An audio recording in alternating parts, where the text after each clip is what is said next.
It looks like it. And we are live. This season 7? Season 7, episode Wow. 1. Can you believe it? Like, never did ask. It's like if Dan was going to join us. Did you send an invite out? He had said that he couldn't. This particular one. Okay. Yeah, he's probably still got crops coming in. Like all kinds of stuff. Yeah, I'm assuming it's work that he's got going on, for his farm and stuff. So, This is like there's 2 seasons. There's planting and harvesting. That's it. Yes. And in his case, lambing, but that's usually March. But it is. Yep. So, yeah, it's been a while. Yes, it has. It's been did we go into June this year? I almost feel like we did. I think we did. I think that was the first week of June, maybe, that we had a show. It's forever ago. It's like a lot of water went under the bridge. And so right now, it doesn't look like we have anybody in the house at the moment. Although it says 1 watching, but then it says 0 sometimes. So it's hard to say. Although it's saying 1 watching. And so maybe that person will be somebody we know, and they'll chime in either way. And basically, I think we could probably get into the topics in a little bit. We might as well just catch up on what's going on. You want to talk about why don't we do what we normally do? And why don't you chat about first, just about, why don't we do the summers, and then we'll do what we're hobbying on in our musty drink. How does that sound? So you want to talk about what you've been up to and how your summer was? I just noticed something that's changed on StreamYard since the last time we used it. What's that? I can now chat from before it used to be only the host could chat from StreamYard. I didn't turn that off. Let me turn that off. I'm just kidding. So you're the one. Now it's like I can chat now. It's like chat. I'm just kidding. What is that? Virtual background. There's a lot of things here. Some of the things you do need to. So it says guests see viewer comments and post, and I can turn that off. Actually, you know what they allow us to do now? They allow us so we could both put every episode on our channels. It says guests can stream this to their own destination. Yeah. So we should play with that in the future. What do you think? That works. I'm going to actually select the option of play a sound when guest enters too. Not that we have people come in unexpected, but like the blazing horns. Yeah. Exactly. Or the big giant Viking horn from Fell Hammerhand. So yeah, we'll have to play with some of these new options just to see kind of how that works. But in any case, yeah, we're getting. Gosh, we must have done what did we do before StreamYard? Like back in the day, like what did we do? YouTube had its own streaming service. Okay, that's what we did. All right, yeah, I was trying to remember. And then we came back and we were trying to do a show, and I was like, well, wait a minute, it's gone. What happened? Yeah. And then Curtis was like, you guys, you got to do this. Yeah, I got to use StreamYard now. I actually, I think probably from what I remember, the StreamYard is better. But yeah, it's also kind of improved over time, probably. I've noticed that every time we come back, there's always something slightly different because I haven't used StreamYard since our last show. So they've added a lot of options for sure. Yeah. This is interesting. Yeah, they have some interesting things here, but in any case, we will stick with the common setup here. So how was your summer? Like, what did you end up doing? Well, yeah, summer's been kind of interesting. It was a bit different. Let's see, how did the summer go? Obviously, we both spent a lot of time on our bikes this summer. Yeah. Like I did a lot of motorcycle riding this summer. Heck, there was a couple days we were doing 6-8 hours riding. I thought about maybe trying to get up to Canada, but I never did get that far. Mhm. After riding around on my bike enough times, I was like, no, I don't want to ride to Canada on this bike. I could do it, but I didn't want to. Especially when you got no cruise control. And it's like I'd be doing 10, 12 hours on a hard slab straight on interstate. Like, that'd be horrible. Yeah, I can understand. Came close a few times, pulling the trigger and buying a new bike. But the House and Ways Means Committee shot me down. Let's see. Did a lot of painting. Let's see. Some of the stuff is sitting here. I have been used. It's like Jesse pops in every once in a while, if you know who that is. And I was painting his Star Wars Legion Rebels. There's a whole bunch of painted Rebels sitting on the desk here. And I keep asking him every time he comes over, he says, "You want your Rebels?" And he's, "Nah, just hang on to them." I'm like, okay. So it's like I got these guys here. There's a whole, walker type things for the Rebels too. Just sitting here, and I got a land speeder. Mm-hmm. I need to get started, and he hasn't decided what color he wants. And I keep asking. He's like, "What do you want this?" He's like, "What color?" He's like, "I don't know." Okay.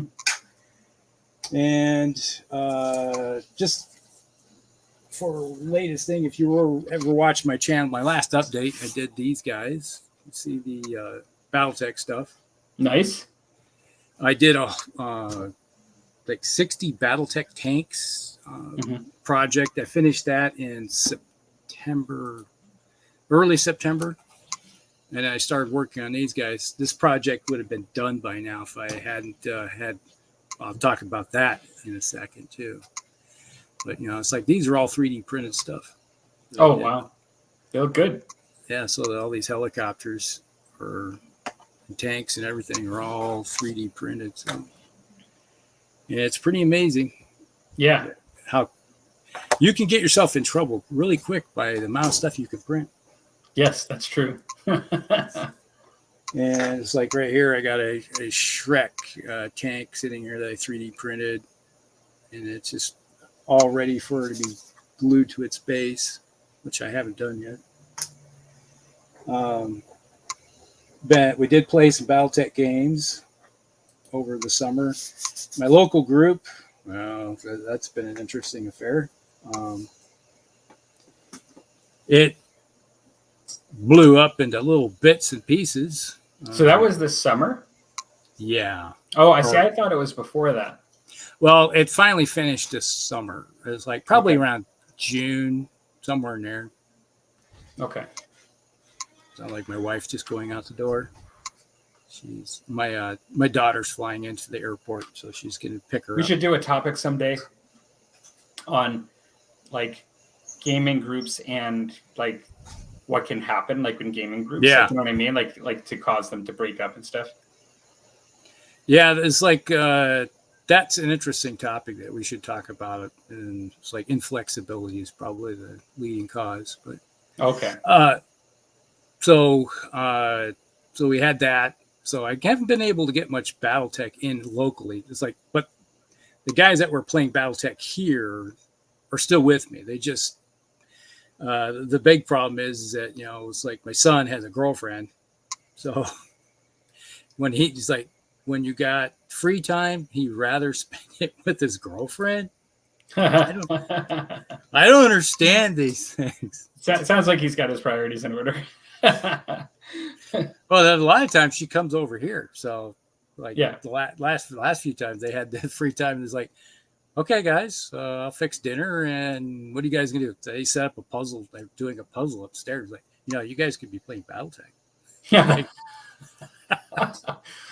Oh, you want to destroy some robots instead of putting a puzzle together? You can throw some dice. But yeah, that's kind of what's going on. We had our BattleTech game last weekend with our campaign because the big campaign that lasts about 4, 5, 6, 7 sessions, depending on how the game goes. And actually, the current campaign that's just started up last weekend is a continuation of the previous campaign. It's just a different stage of it. Mm-hmm. So, and a lot of the vehicles in there are part of the ones that I painted up for the project. So I had got those done.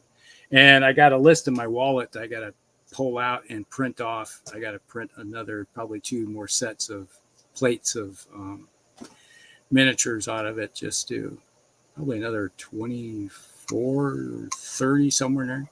Mm-hmm. Get that going. Your light bothering you?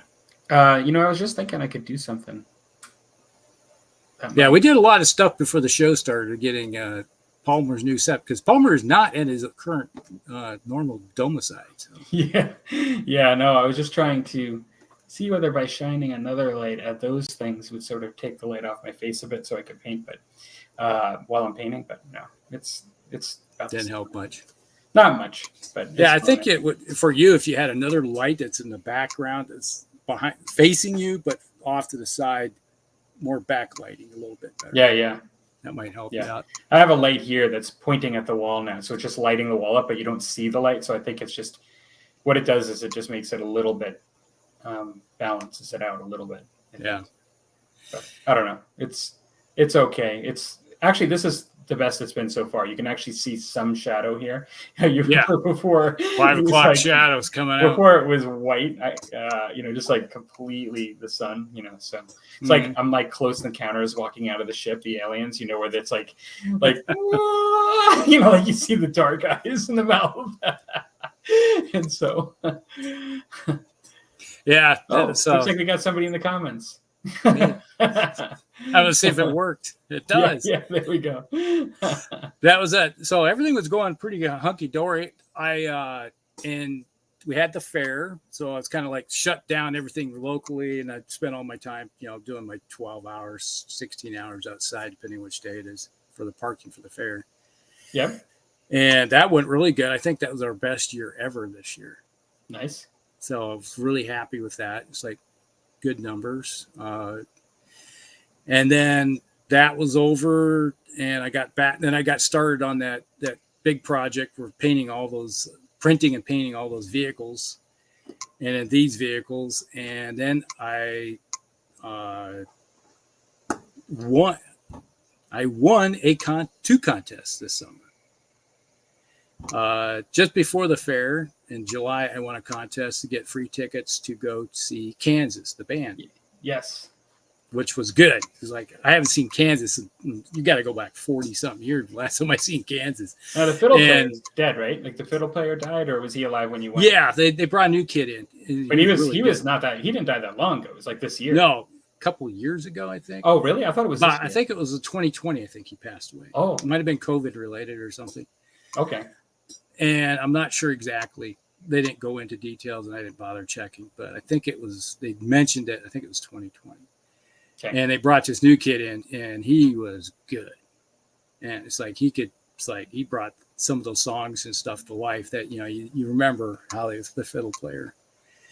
And so I won those tickets. My wife and I went to that one, so that was really cool. And then in end of August, right after the fair, I was heading down to Kansas City, taking a load of. I was going to go help my chiropractor pick up a load.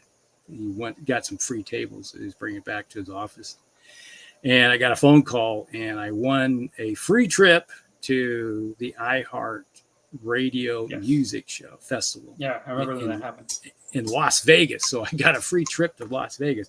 So I had free airfare, free lodging, free tickets to this concert, and it was like 2-night festival. So if you got Hulu, you can watch the concert. Which was really interesting. 7 hours of concert time has been condensed down to 3 hours of show time on Hulu. And I'm like, I watched it, and I'm like, well, they cut that song, or they cut this song, or they cut that song. And it's like, well, I sent you all those songs of look, the guys. Who was it? The rap guys. That was Public Enemy. Public Enemy. Yeah, and it was like every song they did, I send you one, and it's like then you watch the show, and it's like they give them like 2-3 songs, and that was it. Right? Like, yeah, because don't have all the time for all of it. So that was pretty cool. And then we came back, Which was really good thing was when we came back, they gave us first class. Whoa, that's sweet. Yeah, it's like we had first class seats, man. It was like sitting there. It's like you looked back at the poor minions in the back of the plane, like this, and you're sitting there and like, yeah, that's awesome. And then it's like as soon as they get done and you sit down in the plane, it's like the guy comes up with a towel and a little thing is like, sir, would you like champagne or sparkling water? It's like, champagne? You didn't say, did you have some Greek poupon? So that was like really wild. So it was like my first time ever in first class. That's cool. I've never flown in first class. I'm always in the back, it's like you're like everybody else like this, Yep. So that was pretty cool. But then the next day after we got back on a Sunday, we came back Sunday, and then that Monday I did a workout, and I was going up the stairs over here, and I was like carrying something, and I was like, oh, it fell, and I went to reach over and pick it up on the stairs as I was stepping forward, and my back went this and like that. Yeah. And I went right to the ground. And I spent 3 days in the hospital. Yeah. I remember. Yeah. No, that's interesting summer for sure.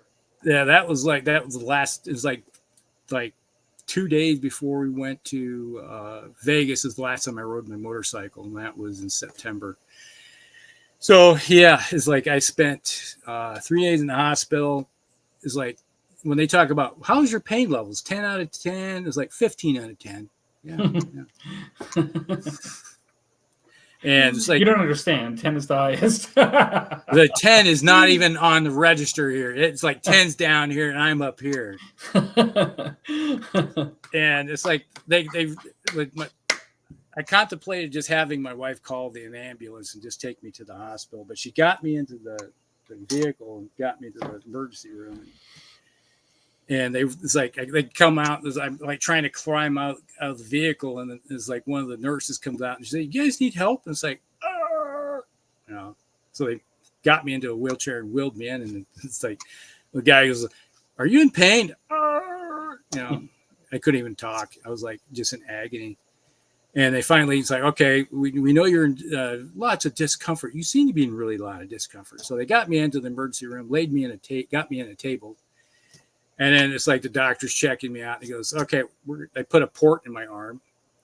And they go, okay, we're going to give you some morphine. That'll take care of everything. They shoots me up with they go syringe worth of morphine. He's like, into my arm. And they go, 10 minutes later, it comes back. Did that take care of everything? I was like, nothing. Like, okay. It's like, okay, we're going to give you some Valium and something else. And the next drug up, and they come back a little bit later after they give me that shot. About 15 minutes later, it comes back and says, how do you feel now? I'm like, it's like my whole core from right about my rib cage down to my toes was just shaking, literally shaking. I was drenched in sweat. I was in so much like going into shock levels, And it's like that, and doctor's like, that didn't help. Like, no, that did nothing. So it's like, okay, it's like, well, then she goes there and talks to the nurse, and I say, right, go get this stuff. And he said some name, and I was like, hey, they come back and they shoot me up, and I swear they went to Afghanistan and got something straight out of the poppy fields. It's like the whole world started going, like you're looking at the walls going, like, what the heck is going on? But my whole body is still quivering. Yeah. But I don't feel the pain anymore. And I was like, right. I don't care. This is much better. Much better. So the next thing you know, I spent 16 hours in the emergency room on a bed in the hallway because the place was packed. You always see these movies like Scrubs or something, where they got the emergency room is just packed full of bodies. That was what I was sitting in. They did an X-ray, looked at it, and then they did an MRI, and then eventually they shipped me off that night about 1:00 in the morning to another hospital where I convalesced for a few days. Where every 2 hours they come in and give me a couple of oxy pills and said, They're like, this should keep you like not caring. Like, you're right. I don't care anymore. I don't know what these horse bills are, but they keep me numb. But eventually they let me go, and they gave me a nice dosage of like, here's a week's worth of pills that will keep you. Maybe that will take care of the problem. And the first thing I did is like, before I left the hospital, I was messaging with my chiropractor. Said, I'm getting out. They're sending me home. I'm coming straight to you. He goes, come right over. Got out of the vehicle, wheeled me in, and it's really cool. The same table we went down to KC and picked up is now it's a lift one. So he's like, push the little button, it goes, and I just kind of like waddle over and face first into it. And he looks, feels around, and goes, does a little jerk on me, and it's like the back just went back to where, and it's like the pain levels went from like there, just like doing an instant. Oh, that's good. So I was like, yeah, all right. So now I'm like, my pain levels are about an 8 or 9 now. So yeah, I can move. So that's where I'm sitting at right now. And well, I was going to say, we're doing a lot of talking, and I still have a couple of musty drinks in a row that I've set up for tonight. And so why don't we do your musty drink, and we'll do mine first before we do my talk of the summer, and then we'll kind of move on from there. Talk about a couple other things that just happened this week. Oh, okay. I'm going to do Shackleton tonight. Okay, cool. All right, a little bit of there you go. Skatink. And I got some other drink here I want to show you, which happened this week, which I think I showed you. Yes, the signature one. Yes, the signature one. All right, this one right here. This is Melee. This is the vodka. That was as opposed to shooting. You got another one called shooting. This is Melee. This is Melee. This is Jason Momoa, aka Aquaman. This is his vodka that he made, and you can see it right. Oh, let's see. There it is. There. That's his signature? That's his signature. He handed this bottle to me. You see, that I didn't realize. When you told me what was going on, I thought it was just some random guy that had like a distillery that did this, that signed it. I didn't realize it was Jason Momoa's. Okay. Yeah, this is Jason Momoa's. It's like on this side is his partner. That's Belane's signature. Yep. And the other side is Jason's that's awesome. Signature. He's a local kid. He grew up in the metro here. So why do they call it Melee? I think it is Hawaiian something. It's a Hawaiian name. So this one hasn't ever been opened. So, all right. So that's, sweet. So it's pretty cool. You know, he was hand signing. Are you going to open it? Not this one. I knew it. Oh, I got over my this one. This is I bought. It's like I bought the one with the signature on it, and then one that doesn't have a signature on it. So that's vodka, right? That's vodka. Yeah, cool. So cheers, mate. There you go. Nice. Well, I am going to I'm going to do two things here. I'm not going to start with liquor. I'm actually going to start with beer, but I have liquor for tonight, and I'm doing just as the old one that you and I both like, the Centauri. Oh, yeah. Centauri. That's good stuff. Yeah. So we're going to do that tonight, but I am going to start with a Phillips Kolsch. Kolsch. Summer Kolsch. Okay. Yeah, I like Kolsch. That's a good lawnmower style beer.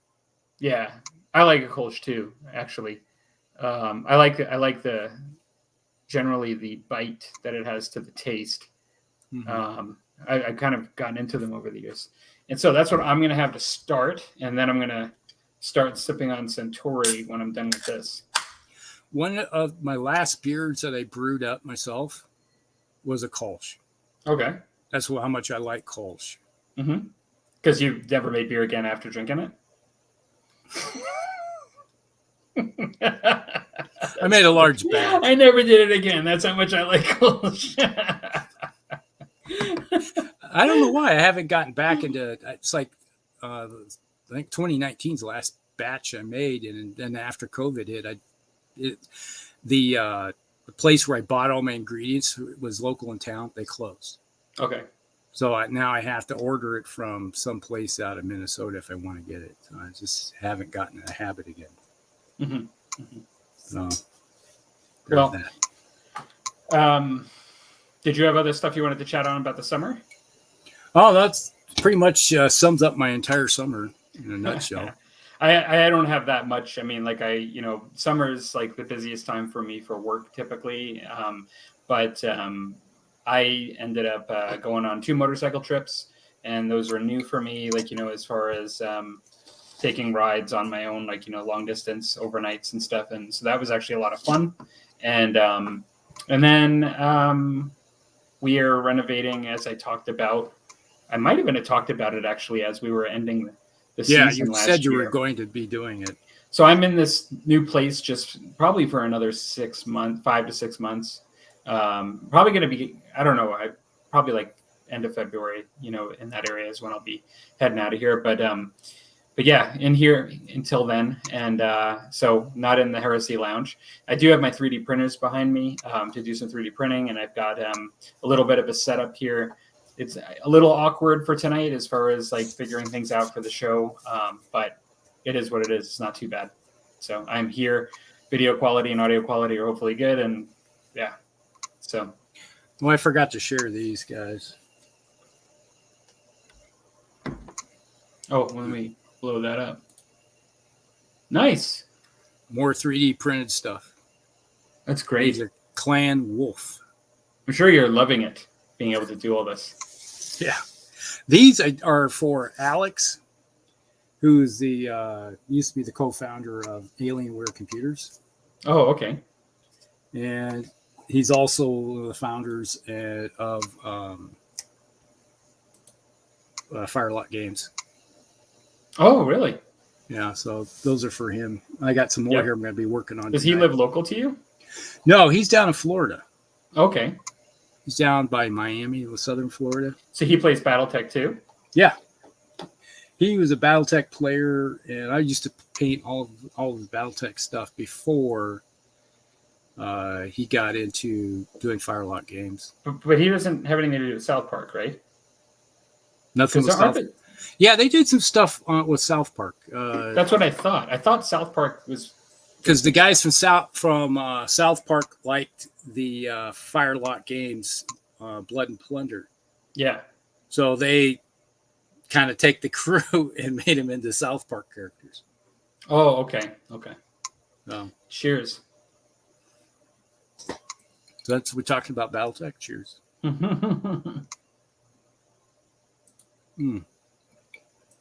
So what are you looking at painting tonight? I have some BattleTech stuff, which is Alex's stuff that I need to paint up. These are, cool. They will look, here's one that's finished. McCarran's Armored Cav. Nice. Let me see that. That's looks like we got Tim in the house. Oh, yeah. Hey, Tim.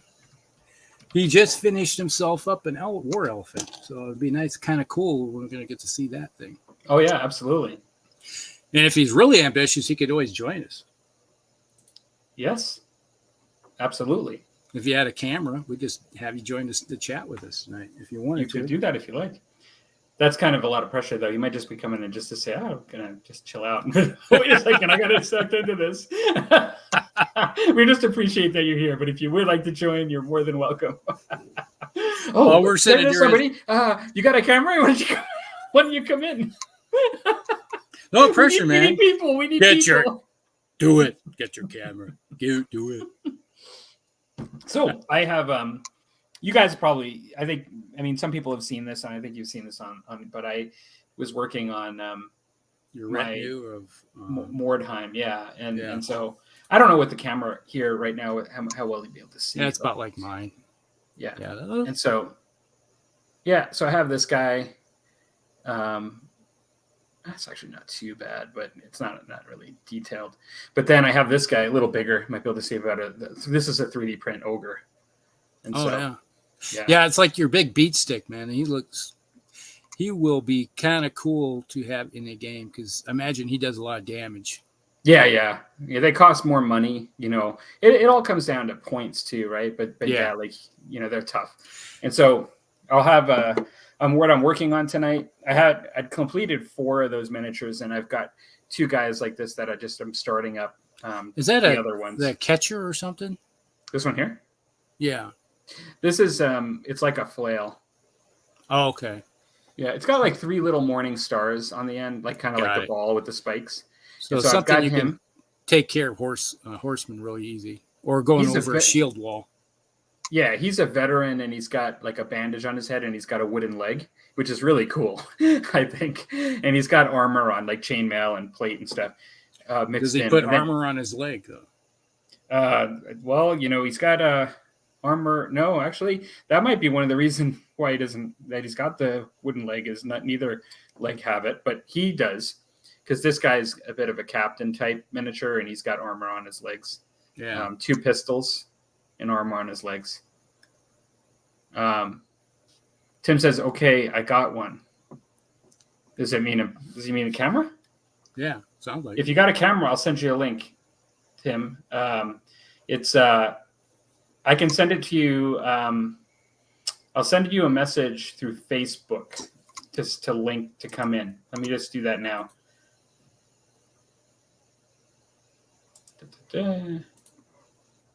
Invite. I'm going to send you like a message through Facebook chat if that's okay. Let me know if it's not.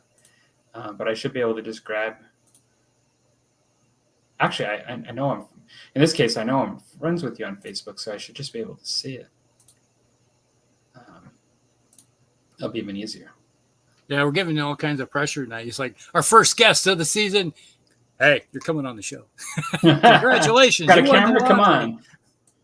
All right.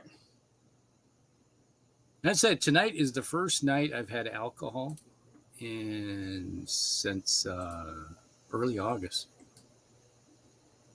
which is hard to believe. I've sent one over to you, Tim. Just let me know if you have any trouble. All right. That's awesome. Good suggestion, Rusty. That is awesome. Yeah, I want to. It's nefarious because I want to see his elephant. Because he said he was going to do an elephant. He was going to choose between doing some pikemen and an elephant. And I was like, it'd be kind of cool to see the elephant fighting the pikemen. Going, crunch, crunch, crunch. I got a giant war elephant, but he's a skeleton war elephant. Oh, yeah. Is that for Warhammer? Yeah, for my Warhammer Undead army there. The Tomb Kings. He's like my centerpiece. It's like everybody, the Tomb Kings had the Tomb Giant, which was a big giant, which is a skeleton. It's like for the longest time, I used a war elephant that was a skeleton as my version of the Tomb Giant. Yeah. Which worked. And everybody was like, never even thought twice about it. They say, it's a Tomb Giant. It's a giant elephant. It has the same stats. So, always worked for me.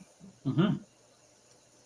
And Tim, if you're listening, you feel free to grab a musty drink if you want to join us. Yeah. Any type of thing to keep your whistle wet, because when you talk a lot, it gets dry. So, sorry. Yeah, it's all Tomb Kings. You said the Tomb Giant, the Tomb Kings, right? Is what all that stuff is, right? Even like the elephant for Warhammer, it's not. It would never be vampire counts, I don't think. No, the vampire counts. It's like what the heck is that thing called? The carrion cart, and the then they had the one where it was the hearse with the skeleton horse in the front, and it had the necromancer on the front. Would it be about the same equivalent of some large beast? And then eventually, and just before the last edition, they had a what the heck was that thing called? It was big. It was like a big giant diorama. They had all kinds of ghostly things on it that was like swooping through the air and stuff as it's going forward for the undead, for the vampire counts. Cool. But I don't remember the name of it because I never got one. So it's like, yeah. and then I actually kind of, I know you like, you're a Tomb Kings guy. I kind of, if I was gonna do undead, it'd probably be Vampire Counts. I kind of like that look. yeah. I don't know how they play, like which one's better in the meta or whatever. Well, they're Which kind of one's this. more powerful. There's kind of the same thing. Well, they originally started off as the same army, undead. Oh, okay. And then I think it was in 5th edition, they split into the Tomb Kings and then the Vampire Counts. Kind of like Chaos, where sometimes like they're combined, sometimes you have Beastmen and like. Yeah, originally it was just Chaos. It was like you had the Beastmen was in that army. Yeah. And then they split it into Chaos, Warriors of Chaos book, and then they had the Beastmen book. Yeah. And then then they had the demons became their own. It's like you got out of one Chaos book, you got 3 armies split, diverged out of it. And it's like I just went more or less down the demon route when they split everything off out of the Chaos. Because originally under the Chaos armies, I had some demons, I had some beastmen, and I had some warriors of Chaos and marauders with my army.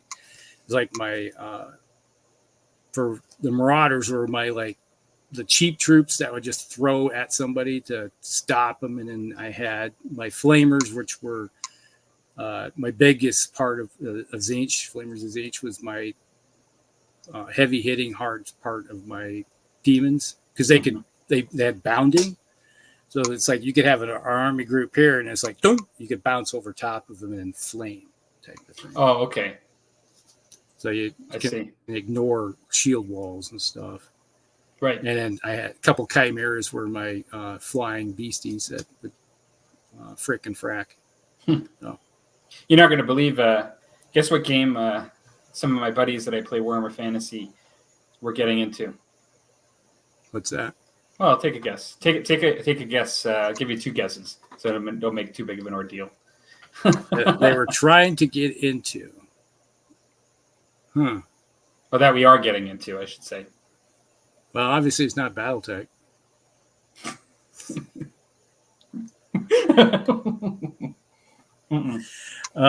You're correct.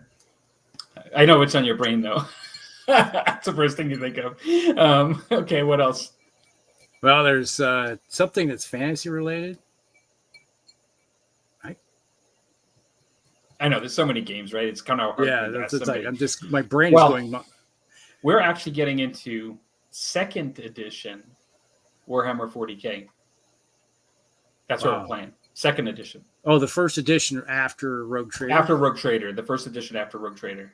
Yeah, that was the first box set, the mono pose miniatures. That it's like my experience with that edition is you set your armies up, make sure you got terrain because otherwise it's like roll dice. All right, you got the initiative, you go first, good game. So now you know why I asked you about some of your models yesterday. Because I had it on the brain, right? Because I'm actually looking at painting some. So I created my channel like 12 years ago, I think. Yeah. And I'm actually kind of reversing back, and I'm actually going to start painting some Bilton again, Eldar. Now that's the. After you said that, I started looking through, and it's like, man, I have a ton of Eldar that I could break out and just start painting. And I still want to do that painting challenge that we discussed, which we won't maybe talk about now, but as a bit of surprise. But we talked about another painting challenge, totally different, maybe for this year. But I still like to do that too. But I'm thinking, which that also would fit into the beginning of my channel as well. But it's kind of funny. I probably should have did this stuff like when the channel turned 10 years.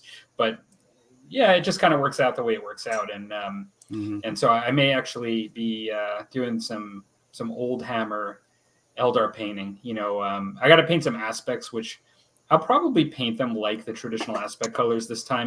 Not like a Bilton version of the aspects like I did before, which I thought that was cool. But I think I'm going to go old school and just do the traditional aspect colors. But then I'm going to paint the other stuff Bilton colors, and I may repaint I have 2 sets of Wraith Lord, and Wraith Blades. Did you finish painting yet? Because you had the metal ones that you brought out in that one video. Yeah. Did you ever finish painting those?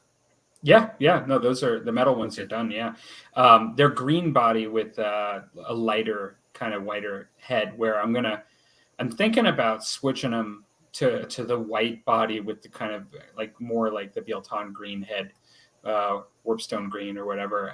Yeah. And I'm thinking about stripping them and repainting them. I don't typically do that.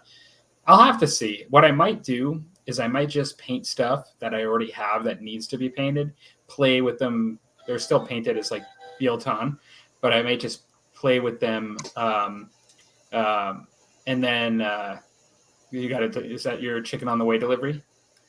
That's my daughter. My daughter Okay. just landed. Oh, okay, cool. So she just landed at the airport. Yeah. I don't see that Tim has seen my Facebook text yet, but Tim, if you're having any trouble with the Facebook thing or getting the link, let me know. But you might just be setting up your camera, which that's what I would be doing about now. If you're probably messing with your camera. Anyway, I have some old codices, like, of old Eldar to like be inspired by. I have old painting guides that happen to have everything in it, but like particularly the Eldar. And so I'll probably be looking at that stuff, doing some of that stuff. But I'm going to be disciplined. I still have fantasy that I need to paint for my Warhammer Fantasy and Mordheim. I'm going to continue with that.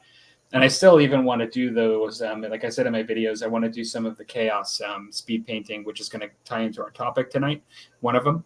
I want to do some of that too, but I'll probably be mixing in. One of the nice things for me is that I have a lot of Eldar already painted. All of those space pirates that I have, the purple and the blue, I'm going to be using those with the Wraith Lords. Because you could easily take your space pirates and just call them Rangers. Or I could even call them, there's something else in second edition. I don't know if they call them Renegades or not Renegades. There's a name for something, but I could call them lots of, I could call them lots of bad names. No, I'm just kidding. I'd have to break out my Eldar Codex that I had from way back then. Because I had, I got a fairly large Eldar army. It's like, I have repainted some of my stuff, went through and stripped them down and repainted them because the paint jobs I had back then were just atrocious comparatively to what I could do now. So I was like, I'd take a squad, throw them in the vat, scrape them down.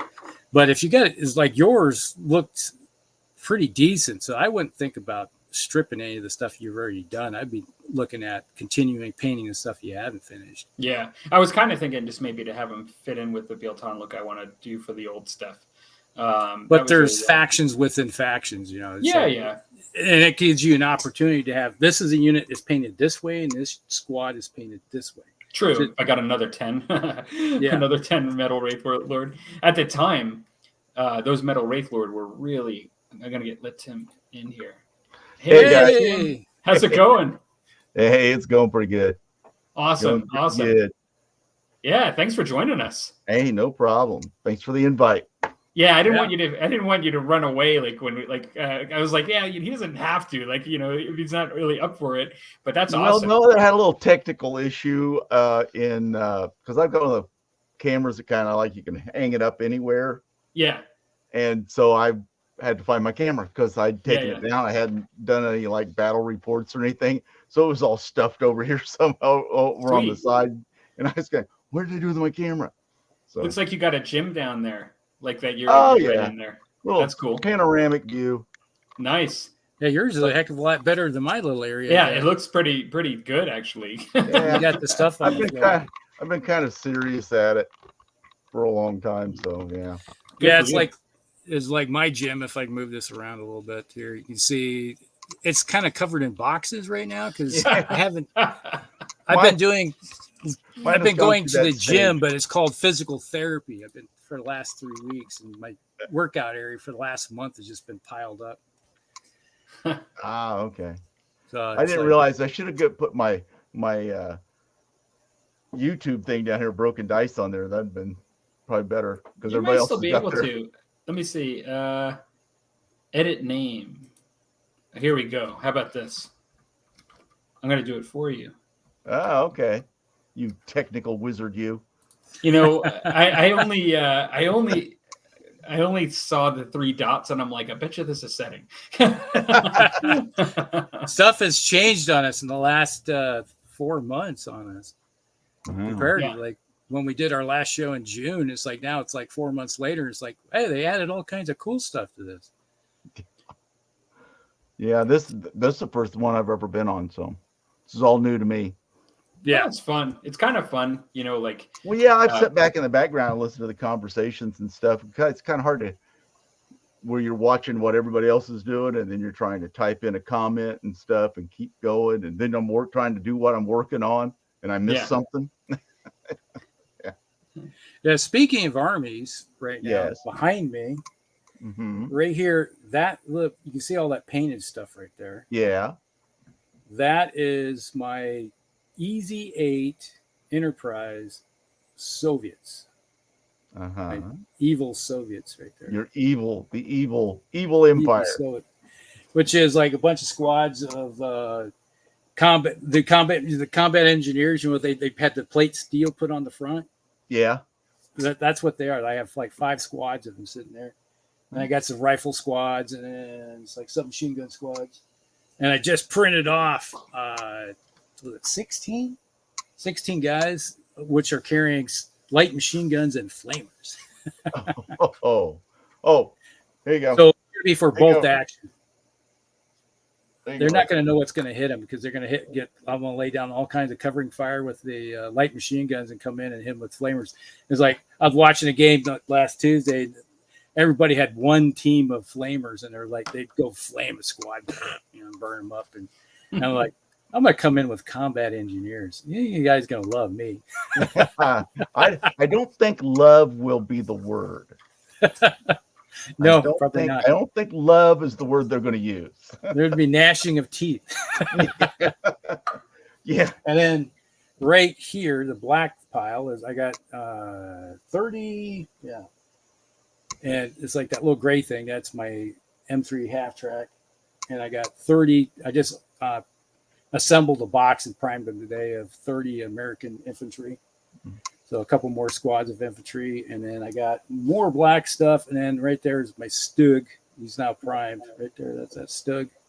And about, I think there's roughly 20 Waffen SS. Wow. So I've been slowly adding to the bolt action armies. That's one thing I've never. I play a lot of Flames of War with a friend of mine. I got the British in North Africa. I've got that. Nice. Pretty much. I never played that game. I actually had a lot of fun. It's not too highly detailed. It's not real crunchy, No, as they say, but it's a lot of fun. I do a lot of the 8th Army and North Africa stuff. I get towards the later part of the war, and it's almost like if everything goes according to the way history went, it gets to that tipping point in history where it's like, do I really want to play it? Yeah. It's like playing the American Civil War after Gettysburg. You know, it's like, well, you know, we can do a lot of what ifs, but you know, things begin to turn badly after a time. So, but it doesn't feel too even. Yeah, it's like when we're playing, you know, I still got to worry about a Tiger showing up every once in a while, or him just having just so many better guns and hitting me at longer ranges, and you know, it's, right. I enjoy that. To me, that's the challenge. Yeah, we one of the last games that we played of Flames of War, we did a what if scenario. We had 3 Tiger 2s with their support, you know, because you could buy them, then you could have like Panzer 3s as a support, and that was it. That's all that the Germans had. And then we had like 2 companies worth of Sherman tanks. Take them on. And every turn it would be 3 or 4 Shermans would be dead. Yep. Before they could even get into range to shoot. Yeah. So like they lost like 6 or 7 tanks before they even got into range, long range for them. Oh yeah, yeah. And then you just had the Tiger sitting up on the hill, and it's like, bam, bam, bam, bam, dead. Yeah, and shooting at them, it's like boink, boink. Yeah, it's like you're hoping that you can maybe get a bailout at best. Yeah. Unless you could get around the flanks and start hitting them in the sides. Yeah, that's about the only thing, like especially with the Shermans and stuff. Now my Churchills do pretty well, but they're so slow. They're infantry tanks. So. They're just 88 bait is what they are. He brings those 88s, and that's the worst one at that point in time period. Is those 88s? Oh my goodness, they eat me up. It's like I will see that when he deploys those, it's like, well, I'm going this way. I'm going the other way. All right. What kind of cover and concealment can I get over here to avoid being shot? Because if you're smart, you're sticking those things up on a hill someplace so they got a good field of fire. Oh yeah, because they can reach across the entire field. And he says, well, you want to put out some terrain? I said, as much as we can. Big stuff. And after all the terrain's like, okay, there's my best fields of fire with these two guns. I'm gonna put them right here. And and it's like, well, he's got to come one way or the other. I'm guaranteeing that like one or two tanks are gonna die every turn. Oh God, yes. I bring my little Valentines and my Crusaders, and they pop when you cook them. Did you bring your elephant down? Oh, it's back over here. Yeah. Here we go. Let me tilt the camera down a bit. It'll be better for me. Yeah, let me focus on you. I see a lot of guys in the writing. Oh yeah. Awesome. Bring it back a little bit. Who made that model? That's the one from Warlord Games. Yeah, okay. Then I got with his head down. You really can't see this. Looked like a Stegosaurus. With all that armor. That's really cool, though. That's awesome. It's fun to. So is that plastic? The elephant is plastic, and the riders are metal. Okay. Yeah. That's it was fun to paint. I'm going to try to get the one from Victrix. They've got some. They have like African war elephants, like for Carthaginians and all that kind of stuff. Yeah. But this is more of an Indian elephant. Mm-hmm. And they didn't traditionally like to run because the elephant that came from North Africa was actually what was referred to as a bush elephant, and it was much smaller than what we traditionally refer to as an African elephant. It's almost, as a matter of fact, I think it is extinct now. But and it was much smaller than the Indian elephant. And so, so when Ptolemy fought the Seleucids over Syria and stuff like that, they were reluctant to put their elephants against the Seleucids Indian elephants. So because the Indian they were just so much bigger and more aggressive, and now when Hannibal brought, because that's what Hannibal brought around the Alps, were the smaller African elephants. So, but you can't confuse them with what we see today as an African elephant, because they have never been tamed. They will never be tamed. Nobody's ever used them that way. Yeah, they'll never domesticate those, because if somebody ever did, that would definitely have been a game changer. Oh, for sure. Yeah, you'd have, if you could have tamed a couple, like a dozen of those things, and that's a massive wall just piled. Oh my goodness! With their natural aggression, it would have been horrible. It's like, and as large as they are, they're so much bigger than an Indian elephant. All you hear is crunching underfoot. Oh, yes. Ouch. Yeah, that was a fun model to paint. I got a question. You guys ever find yourself, I love painting and it's relaxing to me, but like within the last couple of months, I have gotten like impatient with my painting. Oh, yeah. I can't. What do you mean by impatient? Impatient. I want to get not that I just want to rush through the project, but I'm eager to get it done. And it's almost like, am I getting too fast? So Should we I? have our first topic tonight is about speed painting, and so that might be a good thing to tie into that. What do you think, Nice Rusty? segue into it. Yeah, but Oh, okay. I I mean, didn't even think about that. I saw where that was going to be a topic, but yeah, I didn't. yeah. I mean, not that that's the answer, because I think that's what our No. topic's about. Because really, like there's a lot of different ways to talk about speed painting. We were going to talk about speed paints, tonight, and that's just one kind of thing. Yeah. But I feel like I've been through so many different emotions with painting over time, and to be honest, I'm not painting units the size like you are right now, and that Rusty is at times. Like I'm painting individual models right now for skirmish games, but I'm probably in the best spot that I've been to paint easily in, if not a year, maybe even 2 years. Like, because I've actually been in a slump for a while. Like I've been in this like slump where I'm just not that interested in it. Not really able to sit down and do it. I mean, part of it's been work, and part of it's just been probably just the cycle of the hobby and things and stuff. But I'm probably in the best spot.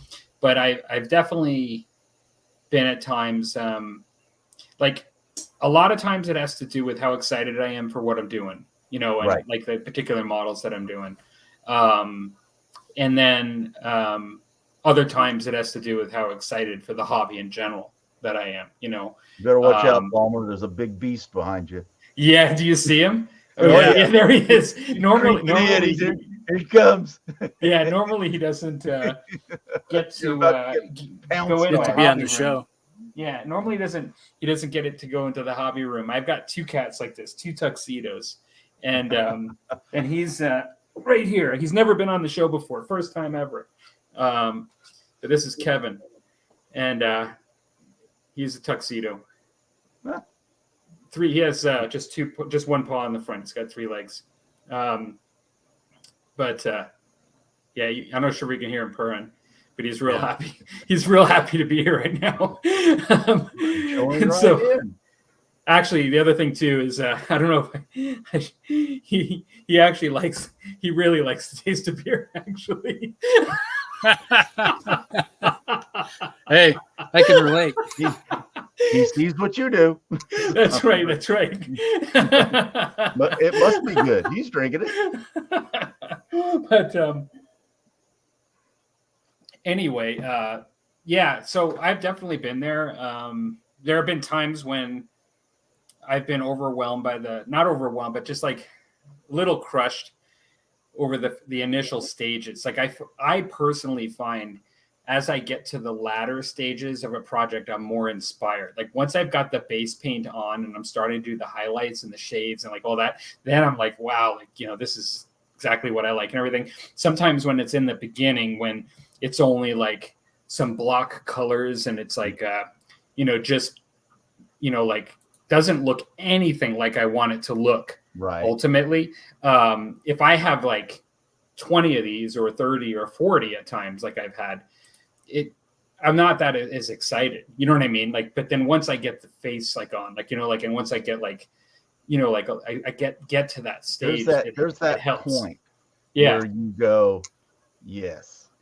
You get like with this one, I got to the point where I had the elephant pretty much done, and I was just kind of working on the trim on the cruise, and it's like I'm working on the crews, and the crews are like, they're just average. They're old sculpts, they're not big and bulky like some of the newer stuff like from Victrix and that kind of stuff. So and they're not super detailed, so they're kind of easy to paint. But I almost like, God, I hate these things, but they go with the model, and the footprint is the footprint of the howdah that they sit in. So I'm not going to change the models up. But when I kept looking at that elephant going, okay, yeah, this is going to be good when I get this. So that's the point. Like there's that tipping point, even with an individual model. It was always for me when I very first started, it was always the face, because I always saved, let's see. I used to be a top-down painter when I very first started, outside in. So basically, skin tones and facial features and all that stuff were basically the last things I would be doing. Right. And so by the time I got to that, I was like in that I was at that tipping point going, I can see the model now when I get that first coat of face paint on it and the hands and stuff. And I'm going, oh yeah, because normally, you know, they're so recessed back, like with what I do normally with helmets and armor and all that kind of stuff. It's kind of the last thing you see anyhow. So it was like the last thing I'd paint. But yeah, you get to that. But now I find myself a lot of times I'm going, and I don't know when I started this. Now I'm going inside out. A lot of times I'm painting the flesh tones and the faces, and I'm working out, and then I go back up and like just touch up a little bit where I might have bled some paint over. I don't know. Do you find yourself do you let the model dictate your painting style, or do you force the model into your style? That's an interesting question. That's actually like a really good topic we've never done. That would be a cool topic one day. But Rusty, do you want to actually answer that one first? Yeah, a lot of times it is the model itself dictates how I'm going to paint the thing. Because there's a lot of times I'll look at them and go, okay, what is the quickest and easiest way to get these all painted? And then try to figure out an attack plan. Because especially if you're doing a large group of them all at once, you know, if it's like I've been batch painting, you know, for all these guys, I got 40 guys be on the table. Yeah. And what is going to make me the happiest?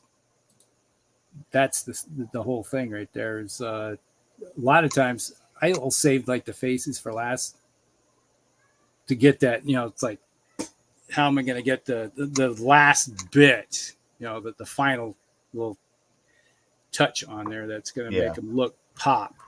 But a lot of times I think it's like they got uniforms, you know, it's like I'm going to try to make those uniforms look the best they can and do the faces first, like you said. Right. Do the faces and the hands and the flesh tones, and then I could spend more time on the uniforms and try to make those come out. Because like when I did my for AWI, for my, that was the last thing I did was the uniforms pretty much. For me, whether I'm doing these wartime skirmishes or if I think back to, let's say, when I was doing British regulars, I usually take the dominant color and I start with that. And so like if it's British regulars, I will work on the red, like right off the bat. That'll be the first thing I do. With these guys, I actually did the red and then the yellow, because that is actually you know, the ones that I just showed. Right. And the main reason for that is that I know that I'm going to have to not only touch that up, but I'm going to also have to highlight it a lot, because I like to then bring those up and glaze some highlights in. Like, so both for this one as well as the British regulars, I do several highlights, you know, and I usually like to do a glazing method when I'm doing traditional painting for highlights. I don't do as much edge highlighting as I do glazing upward with the way I tend to do it. Yeah, I prefer glazing myself, because I find that when you're doing a lot of edge highlighting, to me it looks garish, especially when you're thinking like where the light source is coming from. If I'm doing robots, like if I was doing BattleTech, or if I was and actually I like to glaze flat panels like on BattleTech too, like when I did do the BattleTech. But if I'm doing robots, if I'm doing like 40K, I might do some edge highlighting and then beat it back with a wash over it, you know, like to make it so it doesn't stand out as much. But in general, I know that the dominant color, I'm going to have to do some stuff to anyway. So I like to get most of that painted. So then, depending on the kind of painting you're doing, I can start doing leathers and metals and then skin. And as my next step to get those done, and then go back to the dominant colors of the uniform and start highlighting them up. I'll do the highlights on, oh gosh, did Tim just dropped off? Yeah. Okay. Sorry, Tim, you just dropped off. We'll come back to finishing that discussion. I'm hoping you'll come back. So while we wait for him to pop back, it's like this BattleTech miniature right here. Oh yeah. It has two base colors. You know, it's like gray and brown. Yeah. So, but what I did was I just laid down the gray and I put the brown down, and I put a wash of like Nolan oil across the bottom on the gray area, and then I put a Agrax earth shade across the top to get into the recesses and everything. So it's you got some contrast with there. And then I went back over with the original color and got to be popping back in. Yeah. And then I went over it, and then I kind of like almost a wet dry brush to get the edges to come in again. Then I'll go back in with the wash again and just get into the edging of the recessed areas. Right. So then you're not getting that garish edge highlight that a lot of you see in a lot of stuff. But I like more traditional, natural looking shading. Mm-hmm. Because that's just coming from a military background and everything. It's Yeah. like everything. It's like you're not going to have a lot of brightness to stuff. Well, no, it kind of depend a little bit on what you're painting. Like if you're doing like old school Warhammer Fantasy versus like World War II or like it. Yeah. Well, it really, anybody can do any of it any way they want. But I guess, but yeah, no, that's interesting. I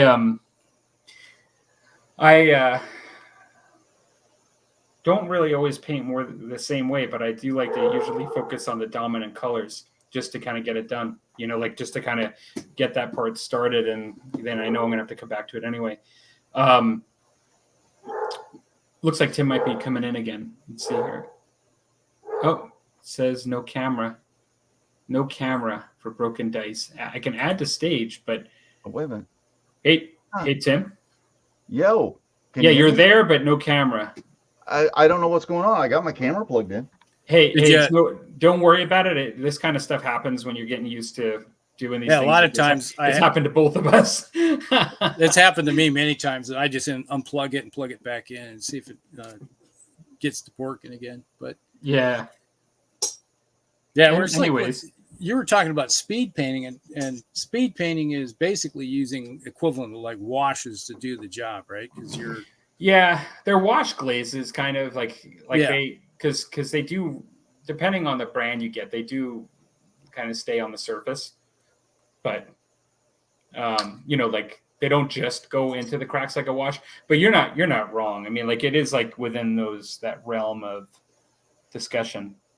And I'm not an expert. Like I'm new to it, and so like part of the interest in talking about it tonight is because I'm kind of new to trying them out. For the whole topic, I was like, I think that box up there. It's like, remember when I did those fantasy models, Warhammer Fantasy ones that basically using washes to paint with? Yeah, like the spider. Yeah, the spider. And basically it's the same equivalent of speed paints, kind of the same thing. Where you're going through, it's like you got to figure out what kind of base color you want, then you can go up from there. Yeah. And it does work. Oh, absolutely. When you think about how this week on Tuesday night, we were sitting there and somebody had a American Army, and he took was Xandri dust, the spray paint you can get from Games Workshop, and that was his base. He just spray painted everybody with Xandri dust, right? And then he went through and he took all the different GW washes, and he used the washes and painted his entire army that way, right? And it's like I looked at them, it's like those look pretty good. They when you hold them up, they don't have the traditional style look of how they got painted, but for tabletop quality, it's like they look good. Yeah, absolutely. I'm thinking it's similar to what you plan on using now, isn't it? It is. I mean, and you can blend the speed paints together. They're not as thin, as what you're thinking with the washes, but they are, like they're of that realm. I mean, it's some ways it's sort of like in between using like a dip and using like a wash, because it allows you to paint but it still allows you to totally show through what's underneath for highlights. Like if you want to dry brush underneath and then put them on, it'll really allow you to create highlights just by dry brushing underneath. But then also it has enough that it's thin enough that it glazes the top, but it's not so thick that it's like an enamel, practically like a traditional army painter dip. So it is its own thing in some ways, a little bit, but the principles blend over, in my opinion. Yeah. To what you're familiar with. Yeah, there's a little bit of crossover there that allows you to get some different aspects of it going. Yeah. Oh, there he is. Now, it says no mic. Yeah, no mic for some reason, but how about that? There it is. Now you got the mic too. All right, he's back. Gosh, I'm getting all techified here. Oh my goodness. Do you have an idea what happened or no? Once I unplugged it, it lost all of its settings, and I had to go back and figure out where the new settings are. And yeah, it's like you should have seen me when I haven't used this laptop for show since June, and my wife brings it down because it's her laptop, and I set it up and I like hooked everything up, and I was like, where's my camera's hooked in, but it's not showing anything. So I was like trying to figure out where the settings were hidden now. It's like, okay, where's this at? Eventually I found it and I called her, and she got mad at me because I wanted to see if the camera was working. She was playing on her phone it's like, it's a timed thing. You just messed up my game. Like, oops, I'm in the doghouse now. Oops. Sorry. Oh, yeah. Hey, Rusty, I found a whole box full of Battletech vehicles, tanks, hover tanks. Oh my gosh, I forgot how much that stuff I had. Yeah, it's like, I don't want to think about how much I got now. It's like right behind me, behind my head. You see this big pile right from here to here? That is nothing but cases of Battletech stuff. Oh my god! And in the back room back here, through that little door right there, and the other side is stacks and stacks of more Battletech. Oh my gosh! I probably got about 700 mechs and vehicles now. Uh-huh. And the crazy thing is that for our new campaign that we just started, my brother is like, well, what do you have for stuff? And he's like, I told him, he's like, that's not going to be enough stuff. That's why I was like, I went on a printing spree just to bring everything up to speed. It's like, all right, we need this. And he's like, what's your grocery list you need? And so I was like finding files and stuff online. And now he's going, oh my God. Gosh, like I told you, this stuff happens. It's the first season, doesn't it? And it's the first season of the year too. So the first episode of the season. So when you're kind of getting used to your setup, like, we didn't practice at all, but sometimes it's the internet connection and sometimes it's other things. So well, my camera plugs in right to the front of my computer, and I just happened to move my leg and knocked it out of the USB port. Oh, well, that's a good problem to have. If that's all it was, then it's not your internet connection. When I did that, then all the settings went, and I had to go back and find out, because I've never had to do it as far as doing something like this. And so the place that I went to, I was like on my computer, I was like, this doesn't look familiar. What is all this? I had to figure that out real quick. Yeah. Well, you did good, because like jumping into StreamYard fresh, never having done it before, you were on pretty fast. Yeah. So that's pretty good. So what did you think about the discussion, on like what to paint first? As far as a model goes? Yeah. Like you were saying, what do you guys like to paint? How do you like to paint first? And like I said, I started off years ago when I very first started. I started inside out, like whatever the lowest level of the model was, and I worked out from there. Mm-hmm. And now I've gotten myself into a habit of, and I don't know where it switched. I don't know what project it was that made me go the other way. But now I found myself doing the flesh tones and everything that's more recessed on the model last. Mm-hmm. And I think what happened when I probably got frustrated one time where I was painting a model and I kept having to go back as I'm coming up on the model from inside out, basically your lowest level, your lowest detail to the outside of the model. Right. I probably had to go back and kept like touching stuff up. And so I thought, well, why don't I just, he's back. Hello, can you hear me? I was up in space. Can you hear me, Major Tom? Yes. It's like my whole screen, everything just went black. It's like the browser just like, we're taking a vacation. We're done with you, Rusty. We're out. Yeah. It's like, I sent a message to Palmer on my phone and asked him if I disappeared or not, what the heck happened. But oh, I'm sorry. My phone's not even. I don't even have my phone's in my pocket. Gosh, is that a phone in your pocket? There it is. Did I disappear? So where was it? What's the last thing I was saying?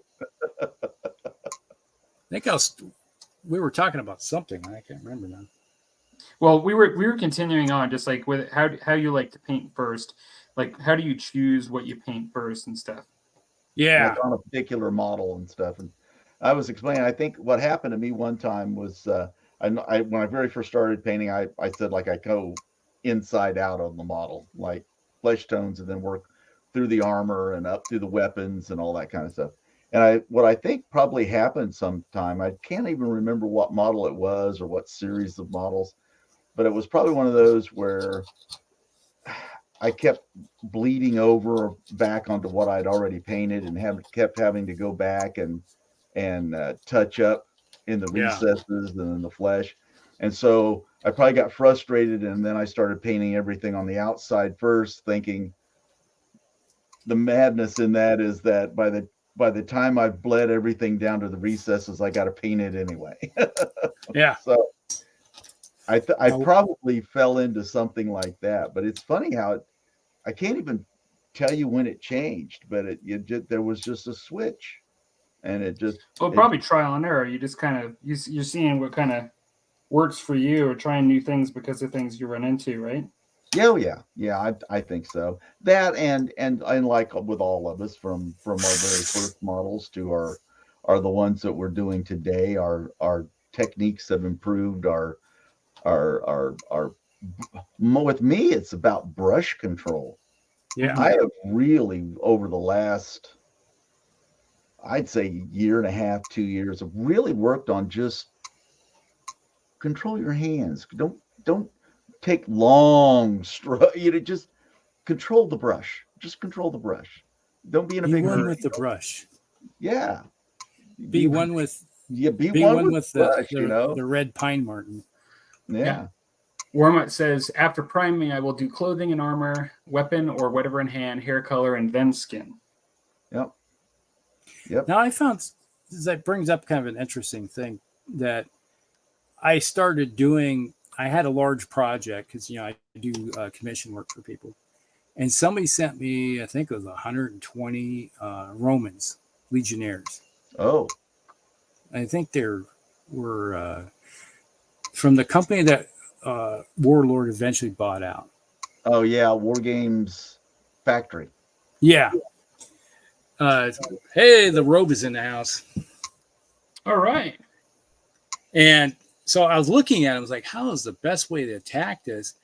And I was like, I did a small squad, and it's like, it was time consuming trying to figure out how to go about it, and finding where all the details. And I realized, well, they're all the same. So I went in and just did all the whole model. So they ended up looking kind of like this, where they're all silver, right? Because I've primed in black, and then it's like And it's, so I did them all in silver. It's like, because they got all this armor on them. And it's like, okay, the silver itself is like taking the black down one notch in Right. brightness, right? Right. So you're increasing the brightness. Is like almost like priming in white, but the recesses are black. Right. And so then I was able to, like, I did all the metal work, did all the armor, because they had the banded style. And so I got all that done. And it's like, well, all the armor looks great. So now all I have to do is just do the flesh tones and the red, of the robes and all that stuff. So I did all that. And it was like, I just figured out a quick way to find detail, because I could see the detail now, right, where everything was hidden on the model. And then I was like, it's like, it just sped up how I was like, man, this is quick. And then after that, I look at a prime a model in black, and I was like, where the heck are all the details? And I just take out the one of my heavy brushes here, like this one is, like, and I just dry brush over top it with some silver, knock down the black a little bit. And I was like, then I see all the details, and I just like you said, the brush stroke, then you can just go in and do the fine detail stuff then. Yep. It's like there's little time savings that you can do when you're doing a large commission like that. Yeah, my next project is going to be a block of 40 pikemen for my for my successor kingdoms. That'll be that won't be a 1 week project like the last couple have been. That's going to take probably 2-3 weeks maybe. So what's the plan with those pikemen? Well, they're part of the successor kingdoms, and so they'll be leaning toward. Well, they can be Macedonian, Seleucid, Ptolemaic. Yeah. Okay. Any of that. So a large phalanx of them going out there. Phalanx, yeah. 10 wide, 4 deep. What was that? Was it the movie Alexander the Great? Yeah. Where they're all sitting there, all the phalanx is sitting there, and they got all the pikes going. Wee, wee, wee, wee, wee, wee. Yeah. Yeah. I thought that was really cool. Yeah. That would be kind of. It's like I like the cinematography of that, where they showed the pikes, the way he used them at a distance. Yeah. Their use kind of changed over time from being the very professional Macedonian phalanx that by the time of the successor kingdoms, and their training changed into where they were more like a big wall and didn't move. It's kind of like the way you use a lot of militia guys. Stand here, don't screw stuff up, kill what's in front of you, but I'm not going to move you around a lot. I'm not going to ask you to do anything tricky. Just don't let anybody get near you. Just stab them if they could get near you. Stab them with that 18-foot long pole you got. Yeah. And I say it's like be one with the Irby. I have to salute. I for those who play with the Irby, I salute you.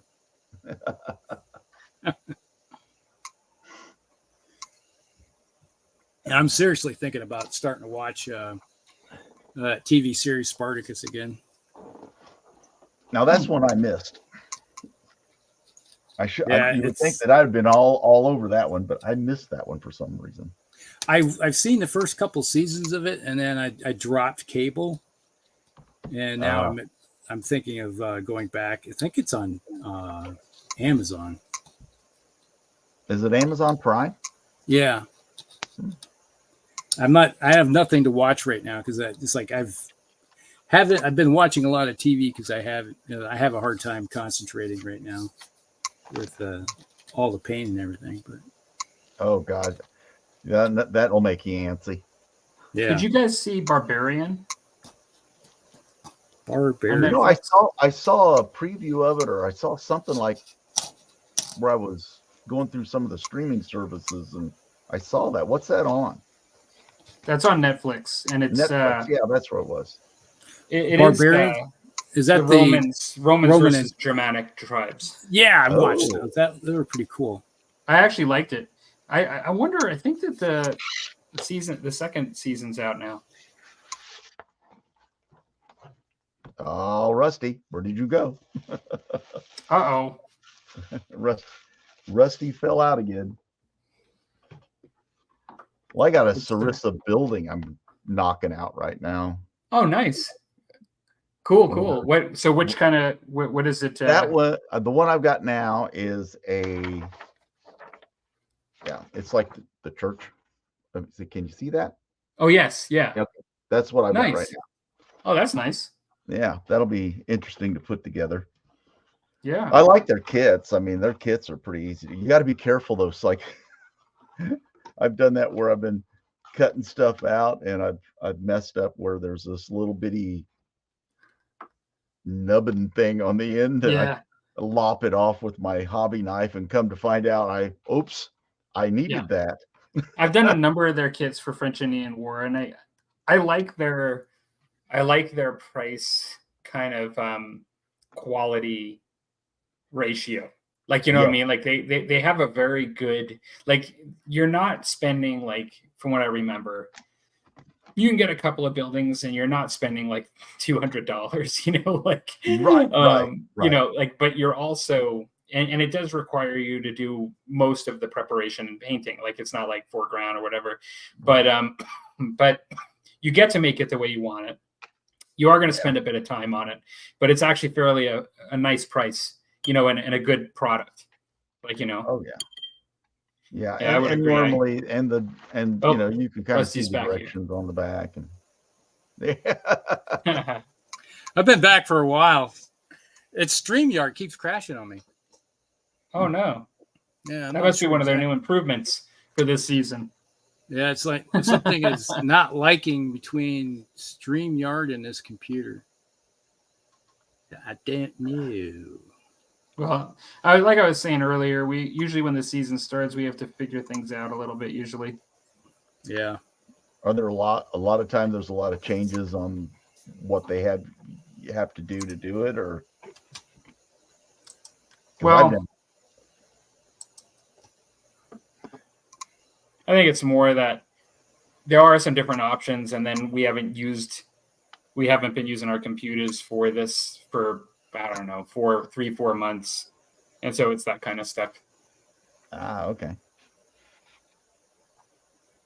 Yeah, they just, sometimes it's like things have changed enough that you have to figure out sometimes in settings to get things right, or else it's just internet connection sucks, which was my problem for the longest period of time. That's why I always said I was on a space station. Come in. Oh, yeah. Well, our first topic tonight was going to be speed paints, and I'm not sure like how much you guys have ever used or thought about using them, but there are these, like, it started out with Citadel contrast paints, and then now there's a number of companies. One of the ones that I purchased recently was the Army Painter Speed Paint. So they can be called contrast paint, speed paints. Their Vallejo has one now. There's a number of other companies that have them too. Yeah. And so, you know, like, there are folks, it seems, that, you know, use it for the traditional way of just painting something really fast. And then there's folks that are using it as their exclusive way to paint, and they're blending them together and doing layer upon layer and coming out with some pretty decent paint jobs for some folks that are experienced with them, in which case they're not always speed painting, even with using the speed paints. Like, they're kind of, or contrast paints, they're kind of taking it up a notch and things like that. I don't know if either of you have thought about it or looked into it at all. Oh yeah, I use Citadel speed paints on a lot of projects. I use whatever I've got, because I've got a lot of Vallejo, I've got a lot of old Citadel, I've got as a matter of fact, I had one of those mystery boxes from Warlord Games, and inside they sent me the Army Painter speed paints. Some of them. Oh, yeah. And I haven't quite used those yet, but I have used quite a bit of the Citadel, and I found, like, to use them in a non-traditional manner, that one of theirs I use for to wash flesh with now. It's called Gorilla Man, whatever his name was, the Ghoulie Man or whatever, Ghoulie Man, or whatever his name was. Gilliman. Yeah, the one from 40K. This is It's a blue. The flesh, Yeah. and I use that as a flesh wash basically. When I want Okay. something have like a reddish tone to it, a much more like a tanned look that just basic dark flesh won't get you, or bronzed flesh won't get you, I put that over it. And as a matter of fact, I first started doing it. I did some Mythic Americas, some tribal nations Mm-hmm. from Warlord Games, which came in that box. And when I got done with the bronzed flesh, and I was trying to mix colors together to get that right sort of flesh tone, Right. because I'm not going to be insensitive and paint them red. I'm just not going to do that. I'm Right. not. Right. I mean, because they vary in skin tone just like we do, and I'm not going to be that insensitive with my model painting. And so I really like, because on most of my units anyway, I do all kinds of flesh tones, like especially like in like that block of 40 I'll do. They'll have like darker flesh tones, lighter flesh tones, pale flesh tones through it. Mm-hmm. I won't paint them all the same flesh tone. Um, but anyway, I use that as the wash over a bronzed flesh, and it really gave the look Gave it some that I was depth. looking for, because it had a Mm-hmm. little bit more, for much better word, a reddish tone to it. Gave it a much more realistic Native American skin tone, Right. as opposed to just a tanned white guy. Looks like we And got some. Oh yeah. Go ahead. I don't know, but that's how I've used them, and then I use them straight up. There's like their browns, all the browns I like of the Mm-hmm. Citadel speed paints. I use them a lot, Mm-hmm. and I haven't really branched out from there. Now I've heard a lot of, you know, varying comments on it, on some of the different forums and stuff, about some colors they like a lot, some colors they don't. But I just particularly use a lot of the browns, the wildwood, the snake bite leather. It's kind of changed up a little bit, but That's an old name. yeah, that's so funny they kept that old name. Yeah. And and that was one of their paints I used a lot of back in the day too, because you could use it for a lot of different things. And yeah, but I like them. I mean, I don't have any real heavy duty complaints with them. But then again, I'm not painting Space Marines and all that with a lot of bright colors, or Harlequins and all that, Right. which you would probably get a different effect painting those than you would just your browns and blacks, and because they have a lot of different colors in that Well, brown. they've got some pretty vibrant colors for speed paints too, Yeah, and that's what I'm and saying. the Like with those and the other kind of contrast. models, that would be Yeah. that you would have to get somebody more experienced than that to give their opinion about that, because that's something I got to haven't painted a Space Marine or anything like that in years. Yeah. We have some folks in the comments here. It's like Todd says, love Army Painter speed paints. I actually enjoy painting now. It got me to finally paint my Battletech mechs. And I've heard a lot of people say that, say that like this is, particularly folks that didn't initially identify like as painters, but primarily as gamers. Like I'm doing this for a purpose. A lot of people have said this is just like revolutionize my painting, Oh yeah. And then the Warmut says speed paints for the win. Yeah. Todd says painted some 6mm World War II with it, and it was great. And Hex to Hex using AP Army Painter speed paint on 15mm World War II, and it looked great. Yeah, that's awesome. Yeah. Well, yeah, when you're trying to get a lot of stuff on the table, I would think that from some of those techniques to use as you use speed paints would be, without having to try to do a lot of highlighting and all that, glazing, and you just want to get something done and on the table, I would think speed paints would be a godsend. And as a matter of fact, the smaller the model, it might really be the way to go. I've got I got 6mm War of the Roses stuff that I ordered earlier this year, and I'm not sure when I want to get to that project, but it was something I've always wanted to try, but we'll see how that one goes. Speaking like eras that I always wanted to do is the English Civil War. Yes. They had the round. Oh yeah, I've got a big English Civil War collection. Yeah, I love that time period. I always like those time periods that are like transitionary. Yeah, because you still had the old traditional style warfare going on, but you're adding in modern warfare. Mm-hmm. You get to the Italian wars, like your late 1400s, early 1500s. Yeah. And you're just starting to get the handgun in, and it's more like a little bitty hand cannon. So yeah, you're playing like it's the Empire.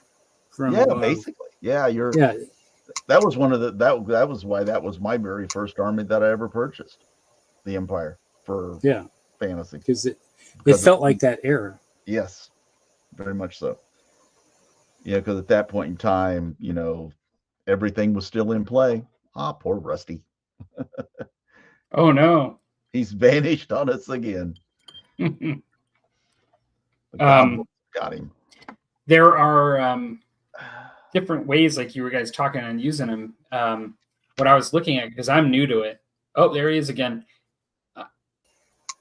I'm new to it. There he is. I understand that the initial way when Army Painter or contrast paints, and like the original one, the original guys on the block were Citadel, and with the contrast paints, and it was just like you paint it like one color underneath, and then you can paint your speed paint on. You can use different contrast paints for different areas on the miniature, and like it's gonna go into the recesses and it's gonna leave the higher stuff lighter, and and that's kind of the deal. And then at a certain point, I don't know which one came first, but at a certain point, people just were like, well, if I do zenithal highlighting, so it's lighter on top and everything's dark underneath, and when I put this on, it's going to show through even better. Like, you know what I mean? So like the lighter stuff on top is going to be lighter, and for me, like with like Space Marines or like my Chaos warriors for fantasy that are all armored up, I'm thinking about that's going to be nice because like the light will shine, more on the top, and underneath it's going to be darker. And I can probably kind of do a unit of old Chaos plastics and armor pretty nicely with this, I think. Because I'm to get back to what Tim said, I'm not that excited. I put a video out to paint these particular ones. Like, I don't mind the models too much, but they're painting like, I actually own 50 of these plastics, and even starting with 20, like I'm not that interested in like going to town for like 3 weeks or more on these. And so this was kind of like a cool thing to think about. Then there's the slap chop, which people are doing, which is basically dry brushing, like having it black, dry brushing the whole model gray, and then dry brushing it white on the top part. And then doing the speed paints, which shows kind of like 3 layers, meaning one's kind of like black, like underneath, like really dark. One's the gray, which you get the color, but it's still darker. And then the light highlights, where the white on all the edges and where it's dry brushing the white. And I had done that on some Chaos Spawn, and I was impressed with what I could do in an hour with 2 large Chaos Spawn and having them complete. I did recognize that they kind of looked like an old school dry brush job in the sense that they were really bright where I wanted them to be, and they were really dark where I wanted them to be.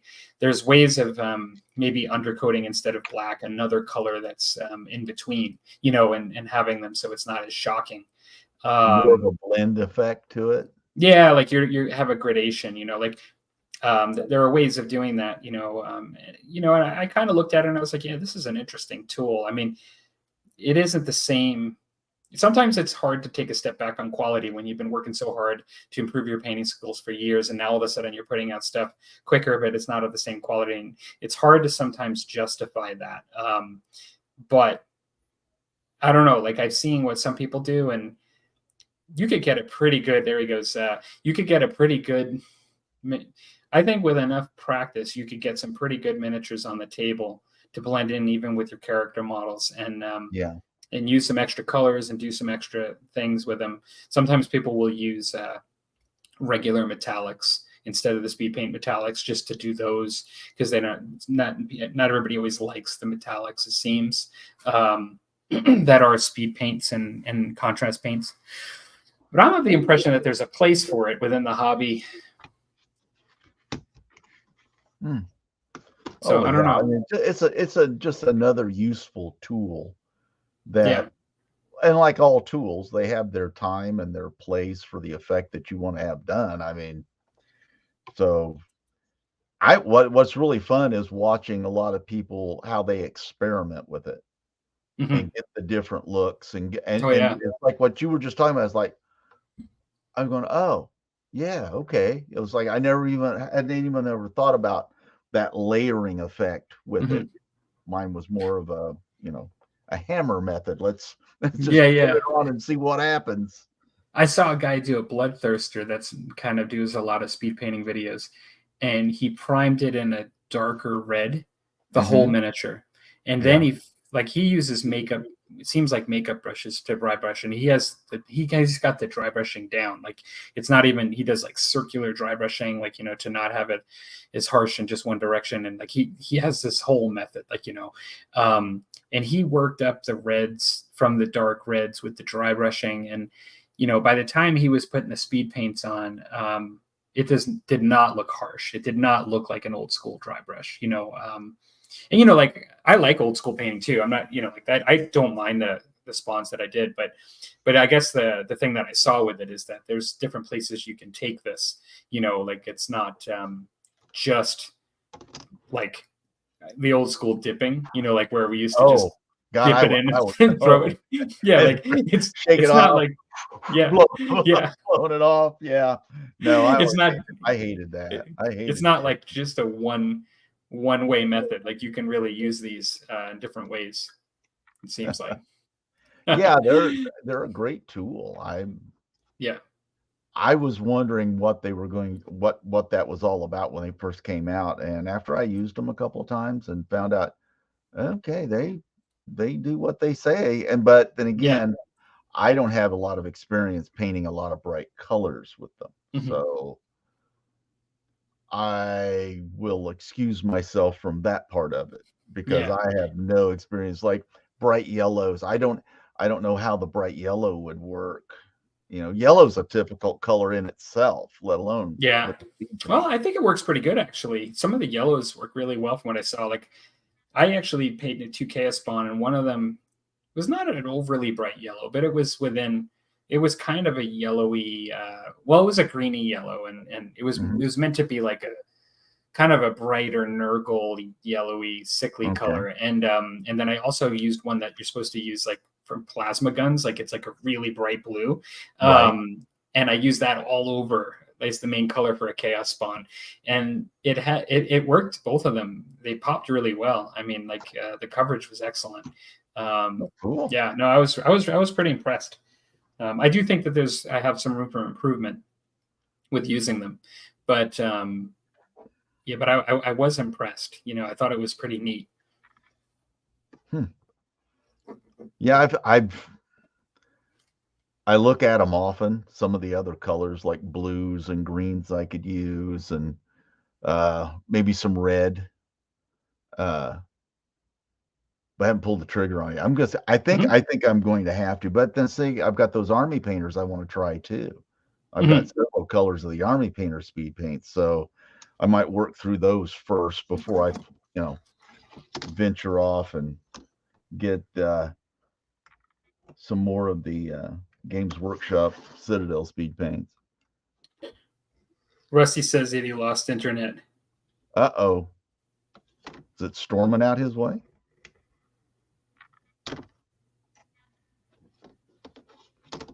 Uh-oh. Where's Dan? Where's Dan when we need? Yeah, I'm just writing him. I don't know. This time of year, Dan's probably out in the field, isn't he? Yeah, he is. I think that's why he was not also able to attend tonight. But I think so. Yeah. So yeah, he's usually pretty busy this time of the year. I don't think he was on last year. So, but I am going to dip into my actual musty drink. I had my beer there, and I'm going to actually do. Oh, you're going to get into this? Is that something a little harder? It is. This is a Japanese whiskey, Suntory. Suntory whiskey. Oh, okay. Yeah. Now you were doing some. I always knew that you like the historical stuff because I've watched you do ancients, for a while now. But you recently, and when I say recent, I mean in the last year, we're looking at doing a little bit of either fantasy or sci-fi, if I remember correct. Yes. Was it something that you were doing? What were you doing again? I was going back and pulling out some of the old. Just some old chaos stuff. I had some marauders. I did the mounted ones. I did. I think I did a mage. Oh, I know what I did. I did the Kislev. I did the bear rider guy. He was all in bits and pieces, all over in a box, and some of it was over here, and some of him was over there. Still couldn't find the lower jaw to the bear. And so I had to. They're supposed to be releasing more of those, right? That's what I've heard. For the old world, because they even published art. Like GW has published the artwork. Like they've not. It's not even like just total rumor. Like they've actually come out with it and said, they've pretty much stated they're going to do the old world. I will be interested in their rules methodology more than the miniatures. What drove me a wedge for me between the old world and the AOS stuff is that it got, in my opinion, being a historical gamer, I liked it how they took like different sort of aspects of history and then they added the magic and the fantasy on top of it. Mm-hmm. What they did with AOS, it's almost like they flipped it upside down. They brought the fantasy way up to the top, and the models are to me, they're a little garish and over the top for what I like. Yeah. But that's just my opinion, and they're beautiful sculpts. I mean, for what they do, they may be the big gorilla in the room, but they do some good stuff as far as the product that they put out. Now, I'll be interested in the rule system more than anything else. Sure. What will they do? How will they? And a lot of people are interested in that because the thought is that they might, for a while there, they were talking about mixing in some different rule sets from the past, like, just kind of getting like a blend of like 6th and 8th and stuff and seeing like what they could come up with. And the very fact that they're calling it old world and they seem to be trying to cater a little bit to the war gamers of the past, like the fantasy war gamers. But I'll be honest with you, I'm as much as I'm interested in what they're doing, I'm more interested for the models just because like I wouldn't mind picking up some cool models if they release the old ones because looks like they're already releasing there he is. He's back.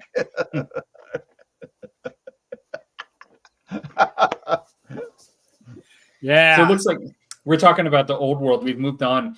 I was just talking about how I'm interested in the old models. Like they've already released some what look to be old Bretonian models alongside new ones, and that's really interesting to me. Like what they could get. But like the question for me, like I am so happy to play just 6th edition. Like I'm playing 6th edition Warhammer Fantasy with friends, and we're just using the old rules. And like I have really no desire to like be at the whim of GW with a rule set like coming out.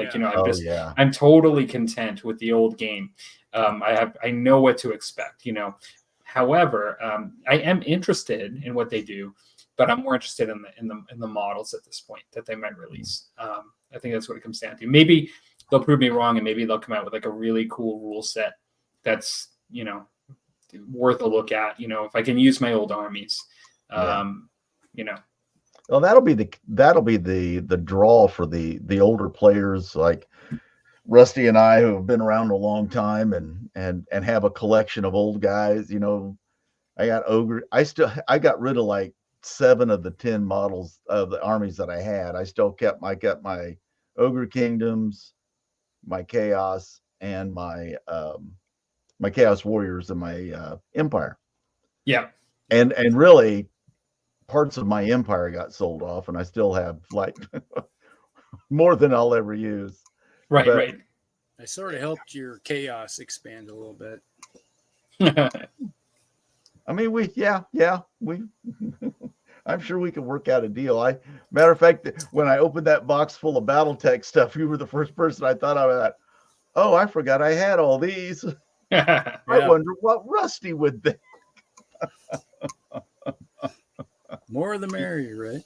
Yeah. So to sort of finish off the discussion on speed paints, Rusty, would you ever? Because I don't know that you asked some questions about like what it's like, but have you ever considered? Because you're like a lot of us, like you've been painting for a really long time, and you have your methods that you've come to.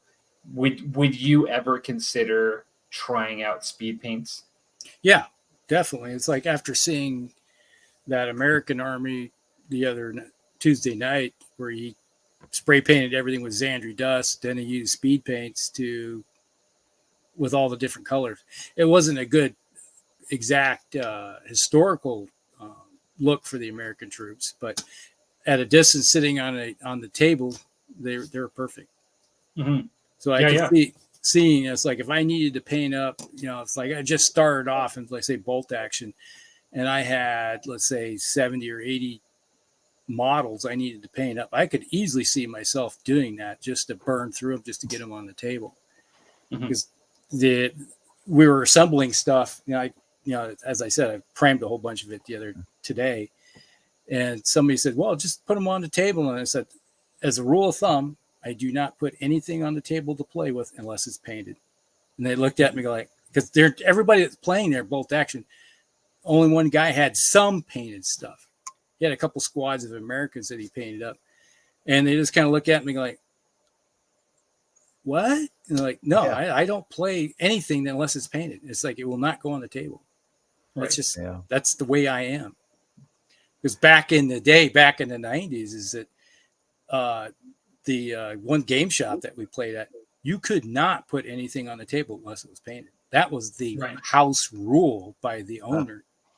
Wow. He made sure that it's like, if you want to play on my tables, you make sure they're painted, because I want to see a pageantry on my tables. I've never, since I've been wargaming since 2012 again, I've never felt comfortable putting stuff unpainted on the table. I think I watched too much painting videos and just too much stuff about wargaming and getting back into it. I always felt like I needed to paint it first. And so, so I just haven't. I'll be honest, I've had friends that have, and I've not given them a hard time. I just want to have fun. Like, you know what I mean? Like, and they're my friends, and I just don't have, I don't make a big deal of it, but it's just what I'm comfortable with and what I allow somebody else to do are two different things, So for me, it's a preference of mine as well. I mean, I've been doing it so long, and I've got so much stuff that it's rare that I play a game but even when I first started with the Flames of War, I to test out the rules and stuff like that. But as soon as that was done, they were on the painting table, and I was painting them up to get them on. Now my friend, he doesn't paint hardly anything ever, but that's okay with me. That's his choice, his gaming choice, and really that would be rather an elitist point of view to say I'm never going to play somebody that doesn't have a painted army. I mean, that would be ridiculous, because really we have a small community, and especially where I'm at, I got to drive. If I wanted to play a lot of different stuff, I'd have to drive 45 minutes every day. Just there and back. There and back is an hour and a half, just drive time. So I can't. You can't do that, and it would be silly to have that. But for me personally, like you, Palmer, I like having I like the story it tells. Oh yeah, when it's on the table. and there's nothing like having both armies on the table with some good terrain and a nice table. Like, well, I think of Dan's bolt action table, right? Like on Dan Booman, and you know, like putting like a prime black army onto his table is sort of like an eyesore. You know what I mean? Like it's sort of exactly. Like, you know, he puts so much effort into his tabletop that you're kind of like insulting it if you're putting something that isn't painted on the table. Yeah, I can see that. I gorgeous. I remember even back when I very first started painting, and I would put my stuff out, and somebody who had been painting for quite some time put their army out. It'd be like, oh, you know, that's not really all that good. and I'm actually somebody that kind of appreciates, like I can easily appreciate a tabletop standard army, like three solid colors, you know, basically, like I don't consider myself like at all like a painting elitist, you know, like as a matter of fact, I mean, there are times when I look at my own stuff and I'm like, oh, this isn't really like what I'm used to with my stuff, you know, but it's just, you know, but I don't really like consider, you know, I think as long as somebody makes an effort, and like Rusty said earlier, at a distance, everything kind of blends in. You know what I mean? Yeah, like it doesn't take that much work to make it look kind of to fit in. And again, I won't like not play with someone because of them just priming, like I said, gosh. but I do appreciate, like on a really good table, like, you know, that when everybody participates and puts something down that's painted, it really makes you feel in the story of it, you know. Yeah, it definitely does. I was heavy into Song of Ice and Fire, that one from Simon. Cool Mini or not? Yeah, I got several. I got 2 armies of that. Oh, nice. Yeah, they're different scale, and they're all like kind of monopose in the units and stuff. They come all assembled and everything. All you gotta do is prime and paint. And a lot of guys don't even prime and paint. They just that I've seen an awful lot of just colored plastic on the table. And they specifically make their armies in different colors of plastic for that very reason. Yeah. So you can tell what army's what. Well, it's better than just black miniatures. Everybody like all just black miniatures on the table. Yeah. In most cases, it's gray and silver. Yeah. Do you like that game? Yeah, but again, it's kind of fantasy. It's high fantasy, obviously. It's got dragons and magic, so. But in the game itself, it's all based on, you know, every unit basically has its own special little thing it can do. Well, they've run through most of Westeros, and they're starting to bleed over into the lands to the east, and they're duplicating abilities and giving them different names, and they're finding themselves in the same position that any fantasy game, and it's about balance. You're never going to have a balanced game. You're never going to have that where everything's on par. You're always going to have the new hot thing, just like the way they did Games Workshop did fantasy years ago. It was always the next army book. Whatever next army book came out, it was the powerful thing. What do they call that now? The kids, what do they call that? Power creep or the meta or what? What was it? The meta. The new meta was. Yeah, everybody's chasing the meta of whatever the winning thing is, and that's very much what's going on. Because you see, if you follow any of the conversations about the game, that's what it is. It's like I play House Stark, and at the beginning, they were really good. Then they went through a period where all the other stuff was going. Then they were really bad. Then they're really good. And then they'll be really bad, and then they'll be really, and then they'll be mediocre, and that's the way those games go.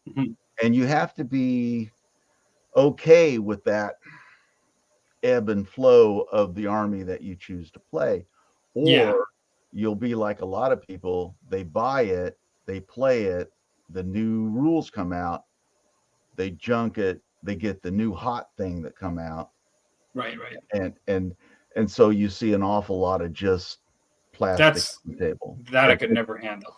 Oh, Yeah. see, that's why I told myself when I first got into this, I said, I'm going to be very careful, because if they start going down that rabbit hole of the buffs, and we can do this, and then you guys can do that, and it takes like a book this thick, for you to keep up with For everything. me, I'll always want to get the army that I identify with the most, that I want to paint the most. However, I just need to feel like I had a chance. And so the thing is that if I'm not the best army, that's okay. If the game is broken enough that I didn't have a chance, then I'm not going to really like the game. I don't mind being somewhere in a shifting meta, and I don't mind, and sometimes that's the testament of the company. Can they make it so the difference in the power is still such that between dice rolls and generalmanship, being a general, you can still have a chance. Right. I'm not talking about heavy power tournament gaming. I'm talking about normal guys. You know what I mean? Like normal guys, not the people that are like trying to do everything. Get together on a Saturday and just have a game. Yeah. And so I will always want to paint the army that I identify with the most, as long as I have a chance. If I have to buy an army that I don't like as much in order to feel like I can play and like have a game that then I probably won't get into it, or I'll get out of it. That's typically for me. I've only heard good things about that game though. Like most of the people that talk to me about it, it's pretty good. Yeah, it's a lot of fun. It's just that it's worrisome, because they're on their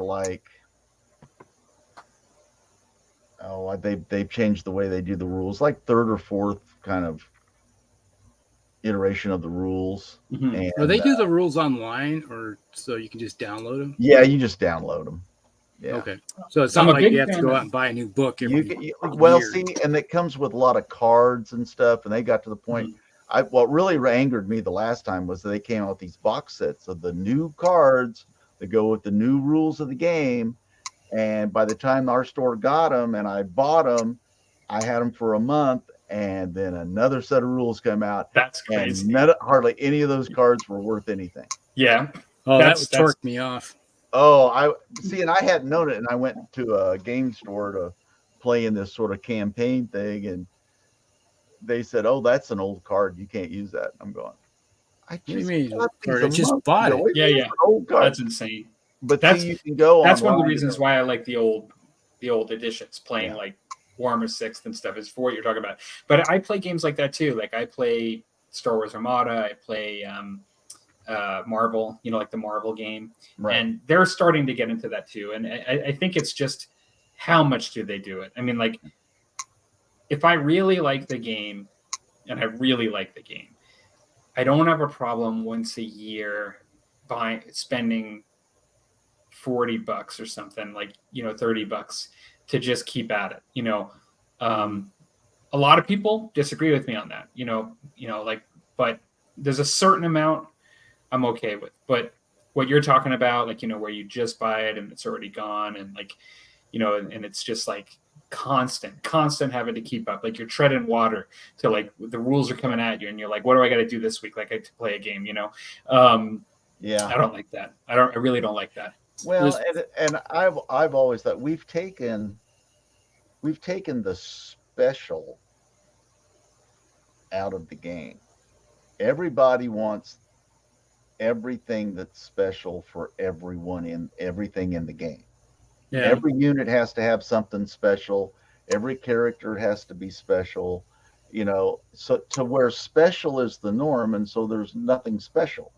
Oh, I see. And this is like they refer to this in the game, like a card has special written on it. Well, no, that just they have different abilities and attributes. Oh, I see. But it's everything has to have a crazy edge. Yeah, so like I said, they have several armies, and each one of them has something that will give them a +1 or a negative to you, or of 1 or plus these different things for each and every unit within the game. Basically, they have these special little abilities. And now that it was all right when you had like maybe 4 or 5 armies, you could kind of keep up with all the changes and all the special little nuances that everybody had. But now that they're branched out and like your what do they call them? Neutrals. Yeah. and I have a large neutral force. They just keep adding to it, and new units do new special things, and it's like, oh, this is that rabbit hole that I went down with fantasy before. It's like, Yeah. oh, I don't know. I don't You know what? know. It's a tough when you think about it from the game, like from the company perspective. It's a tough proposition because, like, I Yeah. remember maybe back in 7th edition 40K, the end of it, or maybe it was 8th edition. I don't know, but when AdMech came out, they 7th came edition. out 7th, yeah, because that's when I was still playing it, and I actually really liked. In some ways, I kind of liked their release of 7th edition. You know, like the books and like the game itself, because I started back up again in 6th, and I remember that they released the Electro Priests for the Mechanicum, and all I ever heard from anyone on the forums is just how bad they were, like, you know, in the rules, and it was like nobody was going to buy them. You know what I mean? Because the way they were, Right. And the thing is you think about it, it's like, in some ways, releasing a set of models that's not overpowered is a courageous thing for a company to do because nobody's going to buy them. Like a lot of the tournament players and like all the people that are like, I'm only going to add it if it, like, you know, I really need it. Not because of the fluff, not because they're cool models. You know, they're really cool in principle. They were really cool. Like these like priests that had these like electric whips and stuff. It was like really neat. You know, I remember reading books. I have books on the Mechanicum that had them in them. And then, you know, like, and so how they achieve this balance, I felt the Marvel game was actually pretty good with that. When they release characters, they're not all superstars, but it's good enough usually to figure out whether you want to add them in this way and that. And I do think people buy them because they're comic book characters, and people like to buy the comic book characters, you know. But yeah, it's like a really slippery slope because otherwise, like these companies, they're thinking like everything we have to release needs to have a reason to buy it, you know, in the game. And if it's not trumping or adding a lot to what's out there, then nobody's going to buy it unless they're not a competitive player, and they just like the model, you know, and stuff. And so it's interesting. Star Wars Armada, for sure. It is a Sorry? dilemma. I mean, if you're it is. If you're running a business and you're trying to make money, and Games Workshop has set the standard for that of change and new rule books every so often, and you got to change and you got to buy the new stuff, and that seems to be the blueprint. Yeah. For making money at this. Yeah. But it's also, boy, it's once you've gone through it can ruin it. Once you've gone through it as a player, it's almost like you search out the simplified. It's like, I've done that. I don't need to do that again. It's like in our youth when we were, for a better word, hellions, maybe a little bit rough around the edges. There's things that we just don't want to go back and do again. Right. And I think that's one of those things that I've reached a point where I don't need to chase the meta. I don't need to chase the next new hot thing walking down the street, you know, that game system I just got to get, you know, and then find it's, you know, that rabbit hole. Oh, I got to buy this and I got to buy that. Yeah. And how much you put in that glass there, Palmer? Who's that character on who's this character on Game of Thrones? I can't see. Littlefinger. Littlefinger. Oh, Littlefinger. Yeah. Littlefinger. Oh, Littlefinger. I've got that model. Yeah, I have to attest, though, some of their models are really nice. They're great to paint. I love the show, and the only reason why I can't see myself getting into it, because I love the show, is that I have this thing about multiple games that are kind of, I view as scratching a similar niche, and I seriously doubt that the Song of Ice and Fire is like Warhammer Fantasy. However, I still see like blocks of like troops that are like melee, like fantasy related, like and stuff. And I think, well, I love Warhammer Fantasy already. I have so much that I do, and so I don't really need it. You know what I mean? Yeah. But what I was gonna say though is that, like, to your point, one of the games I really love is Star Wars Armada. I really love that game, and they've kind of stopped producing stuff for it for the most part. And what I told my friend is that's the best thing they could have ever done. Like, if it just ends now, I've got Imperial and Rebel, like the two original factions, and I have most of the ships for both. And it is balanced kind of right now in a really nice way. And I don't need all these like game-breaking ships to come out in order to trump everything else and to try to, like, just make it so the meta is impossible to contend with. Like, it's really good now. I felt like I bought ships in order to, because I thought they were cool. Like, I bought recent ships that I thought were cool looking, that added something new, but oftentimes were not as good as the ships that came out as the ones that were in the original set. So like the original Corellian, I guess they're frigates. It's been a while since I've played, despite the fact that I love it. I'm supposed to be playing again soon, actually. But there's like a frigate that's in like the newer Star Wars movies, like the last three that came out, that has like the ram in the front that rams big ships. Right. Yeah. It's of the same class. It's not nearly as maneuverable. It has other things it can do, and they can work together. And like, there's ways you can try to be a general and like utilize something new, but at face value, it is not overpowering over the ships from before. And because of that, it's almost better. Like, the fact that it didn't eliminate the original ships, the fact that the original Corellian, the one that like Princess Leia is on with Ben Kenobi, your only hope, Luke, or whatever. Like that original ship that starts out in the opening scene of Star Wars is still one of the best ships in the game. And that's a way that they've really like made it like a game you could probably play forever. Because of that, in my mind. But I'm a big fan of that game, and other folks, mileage may vary. They may feel differently about the game than me, but I actually think that they've done a really good job with that. When you're talking about all the fantasy stuff, and we've gone through that, and individuals will ask me, it's like, why do you have so many fantasy armies? Is that if you kind of follow along how they keep coming out with a new book over the years, this book comes out. Well, I got this. Eventually, it comes back around where you have the army already. All you got to do is like, I got to pick up a couple more different units, and I'm good. And everybody's like chasing it. It's like, I already chased it. I already got that army. It's buy a couple more. That was the Warren thing. People would just, like when in the Game of Thrones, that you could see them. They dump them online all the time to go get the next big thing. They're losing money about that game.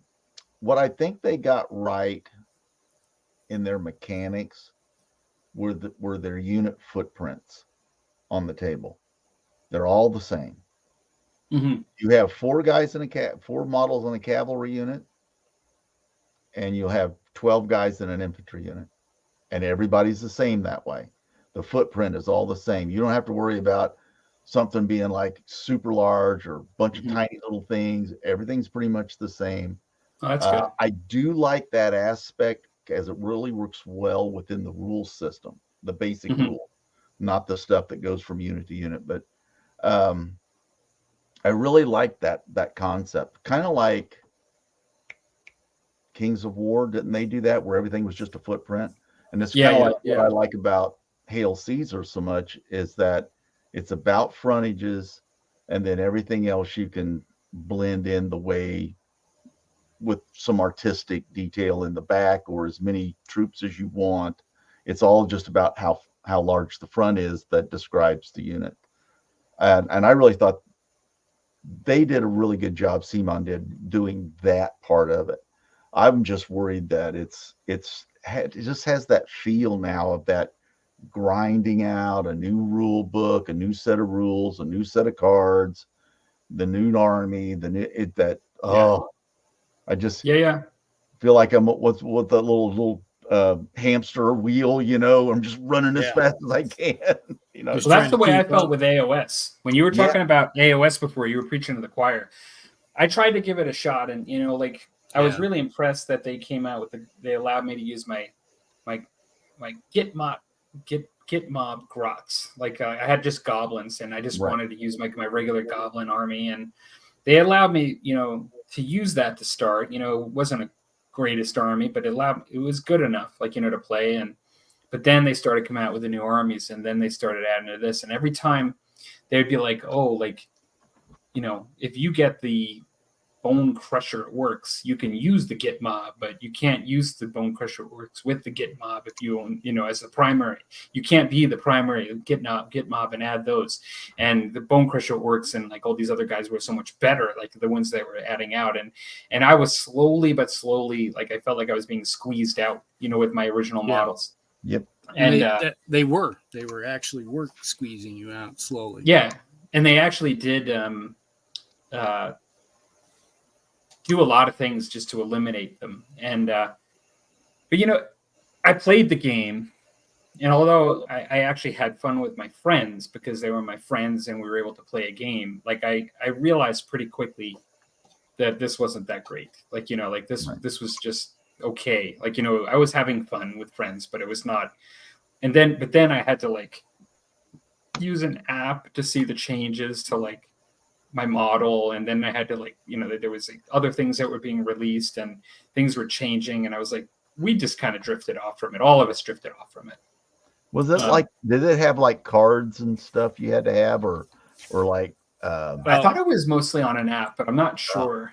Yeah, the units were an app, or you could download and print off your unit cards. Okay. So the data, all your data, everything, your specialist stuff that you had, what they could do, how much damage, etc., was all in that. I only played the first edition because then they had several, of course, as usual. Right. But yeah, you know, I guess I have. All of us have. I mean, many of us have had our different experiences with Games Workshop over the years, and we all have fallen into a different spot in it. And my current state is that, as much as I am an old school guy, like I will take an old edition with old models that I can paint any day of the week over anything else. Having said that, I'm at a point where I can still appreciate the new models and like some of the specialist games, and like maybe trying out Kill Team, maybe trying out Blood Bowl. Hey, maybe someday I'll play 40K again just to try it out. Like, you know, like I'd like to think I'm open-minded. I'm getting to a point where I'm open-minded enough to just try something.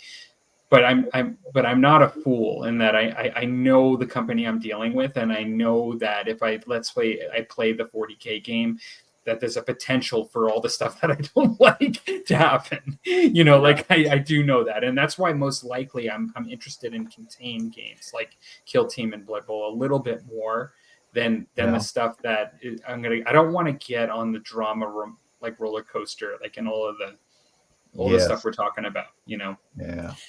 And we've been burned again. Yeah, it takes the fun out of it for me. That's why I like historicals.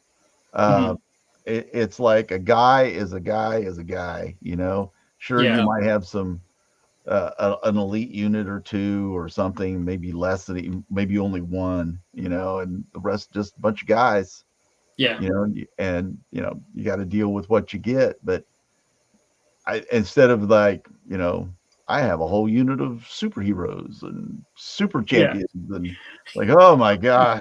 Like, Mini Wormet says painted minis on the tabletop is just better. I have to say that. And he says also that I love miniature agnostic games in response to what we're talking about now. The only I'm going to let Rusty go because I think he's been itching to get in, and you and I have been dominating the conversation. He's been very polite here. He's been.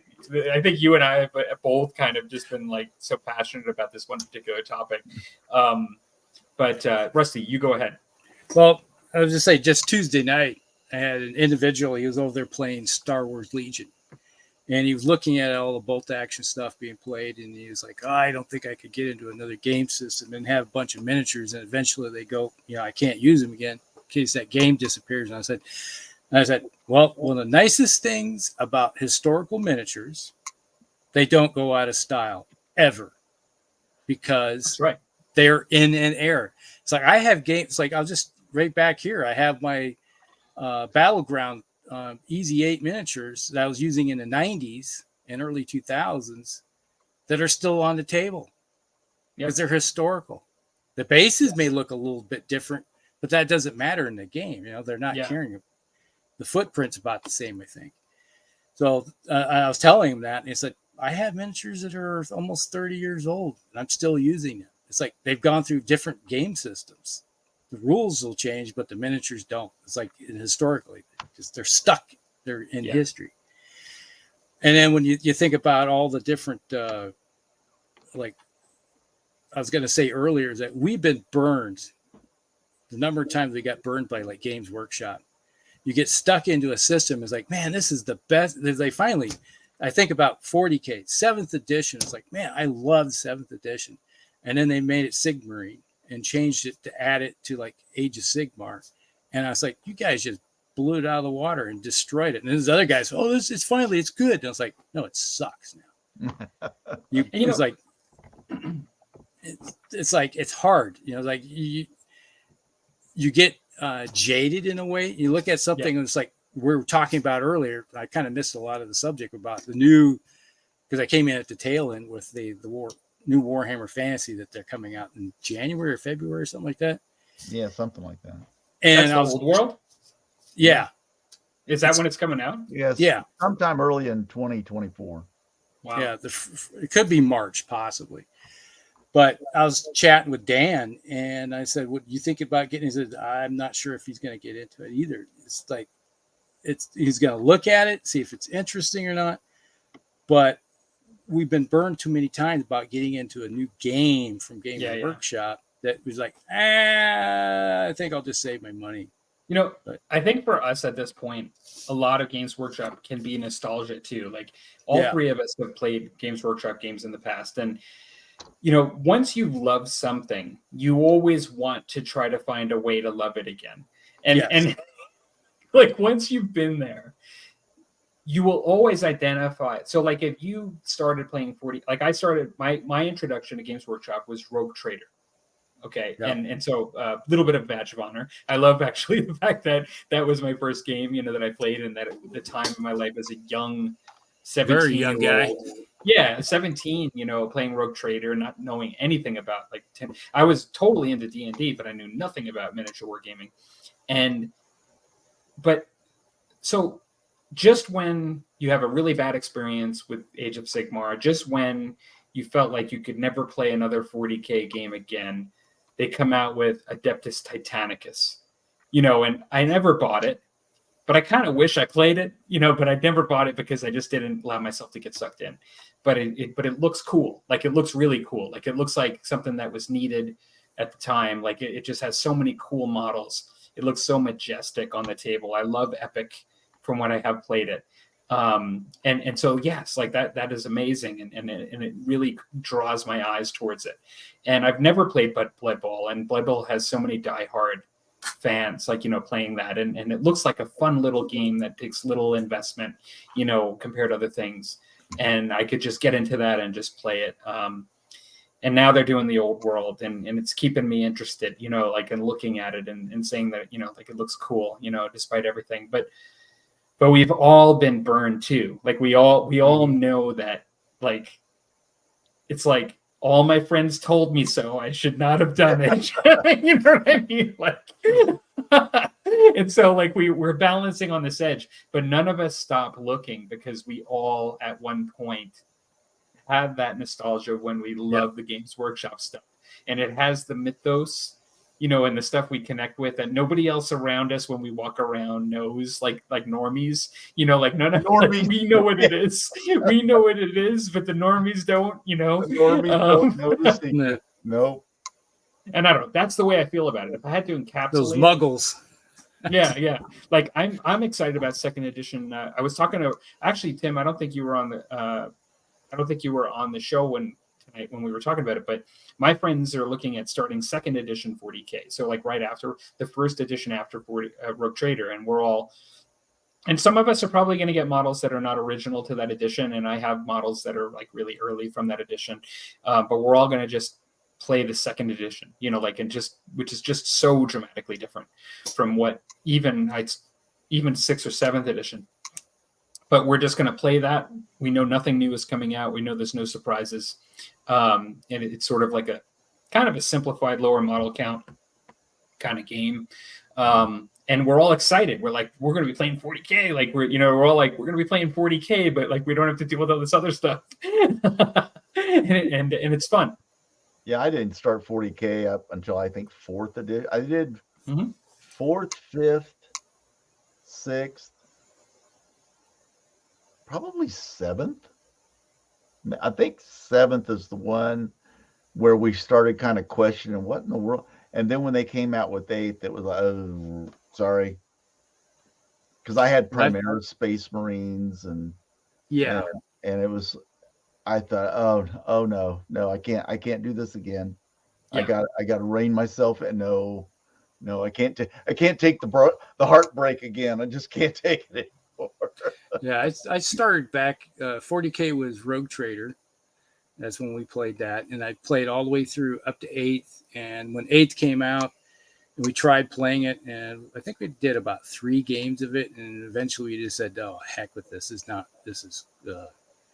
And then Warhammer Fantasy, we played 3rd edition, which was the big book, right? And then they came out, and I think it was 93, 92, somewhere in there when they came out with the box set. That's when I very first started, was when it very first became a thing. Yeah, it was kind of a. Because when I first started playing Fantasy, because you got the rule book, and then you had the other book was the Chaos book, Realms of Chaos, I think it was, something like that. And so we were playing that and Rogue Trader, but it was kind of like with the Fantasy, you didn't have, where we were here, no one was selling any Citadel miniatures. Right. You were buying a lot of Ral Partha stuff. Ral Partha, yeah. So that was the big thing. It's like you see a lot of. It's like when we were playing Fantasy back then, it was mostly Ral Partha everything. Right. Yeah. But eventually, the one shop showed up, and it's like, hey, what's up? I'm like, wow, these are pretty good looking miniatures here. What the heck? Yeah. And all of a sudden, then you realize, oh, this comes with the company, and that was mostly because when Fantasy and 40K hit, they came out with their very first big box. And that was the big pusher of the games, I think. Yeah. When they started coming out with like the where they'd have 2 armies and starter armies in a box, and then you got all the stuff. Boy, it was hard to resist. It was like, yeah. Well, even to my friend now, one of my buddies locally and I are talking about Kill Team, and we're already like, maybe we'll like wait for the next box. You know what I mean? And like we're looking at like we're talking just like you guys are saying. Like maybe we'll just wait for the next box, consider it. That talk has really subsided since we've been talking about 2nd edition now. But at the same time, you know, we all look for the value, you know, to some degree. Like, you know, get the terrain, get the little bit of terrain, you know, each side, and like usually it's good value to it. They make it really attractive. Now, if I was going to play one of the armies, I would play in 2nd edition that you're talking about getting into, Orcs. I have Orcs. And the reason is that Orcs could actually shoot in that edition. They had a ballistic skill of 3. So they were but they had the toughness of 4. Right. So they could hit things. They were Marine killers. Yeah. And they were using bolters. And I have the Orcs. I actually don't have as much. And I think because I have so much Eldar, and Eldar is my first love, that I'm just going to do Eldar. It's kind of like what I was talking about before. I could actually invest and do Orcs, and maybe I'll do it as a secondary army. But what I really do have, the nice thing about Orcs is I could use just about anything to make a vehicle. Like I could just and that edition you make my own vehicles, you know, like, and Orcs are the one faction you could just make your own vehicles, so people will be like, that is so cool. Not that that's not canon. That is so cool. But I actually have a lot of the Eldar stuff, and so I think I'll probably do that. Well, I'm down to probably about 7,000 or 8,000 points of orcs right now. I used to have, it's like my Rogue Trader 2nd edition, 3rd edition orc army was huge. And then about 2010, I started selling them off. It's like I had all that old old Hammer stuff. I'd love to get some of the old metal buggies. I was looking into them at one point. I'd love to get some of the old metal buggies, orc buggies, with guy with the gun on the back and the buggy. That's probably, if I was to build out my orcs, I'd probably go with them. I'm actually looking at doing some 3D printing because there are some folks that have made some older style models. So like they're basically 3D printed designs, but replicas of the old stuff. And I have no problem with that. Like, I don't know. I am a collector. So like all of these miniatures that I've shown tonight are like original Mordheim. Most people use just anything from Mordheim, like any sort of medieval Warhammer model, like, like that fits the bill, like you put in a Mordheim, and I will too. But everything I've shown, except for the 3D printed ogre, is the original release of the Marienburg Mordheim, and these are like the original. This is like the original. Granted, you can't really see it, but he's like a beastman that's an original Bestigor from the Mordheim series, and so is this guy. I remember that one. Yeah, these two are the original blister, these guys are some of the rarest miniatures I have today. Believe it or not, these guys have been harder for me to find than the Bob Ollie Beastmen of the 1980s that are my favorites. These guys, because they were in a blister that I don't think anybody bought, hardly. We've been so hard to find on the secondary market. But my point is that I don't have a problem. I don't have a problem with 3D printing a Wraith Lord that kind of looks just like the Wraith Lord that was originally released that you can't buy anymore. Just for fun and see how close it is and just use it. Like I don't care. Like I actually have Wraith Lords, the original ones, and I'm a collector. But to build this out to play this game, if I have to print off a Rhino that's like a replica of the original Rhino and not like the new ones that are like that now, like I have no problem with that. It's a difference of spending $60 to $80 for one model or spending a couple dollars in resin and the time and effort. It's like if you're not in a tournament or anything where they expect you to play with the exact stuff, I don't have a problem with you. I think the more simple and less detailed it looks like the original Rhinos, the more it looks authentic. And it's just cool, like on the table, like, like, I don't know. That's just the way I think about it these days. I'm just lucky enough. I still have the original Rhinos. I get and everything.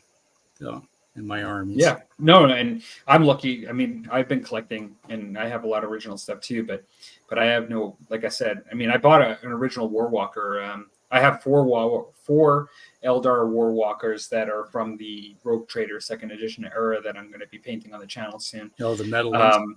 Yeah, all metal. Not even just all metal.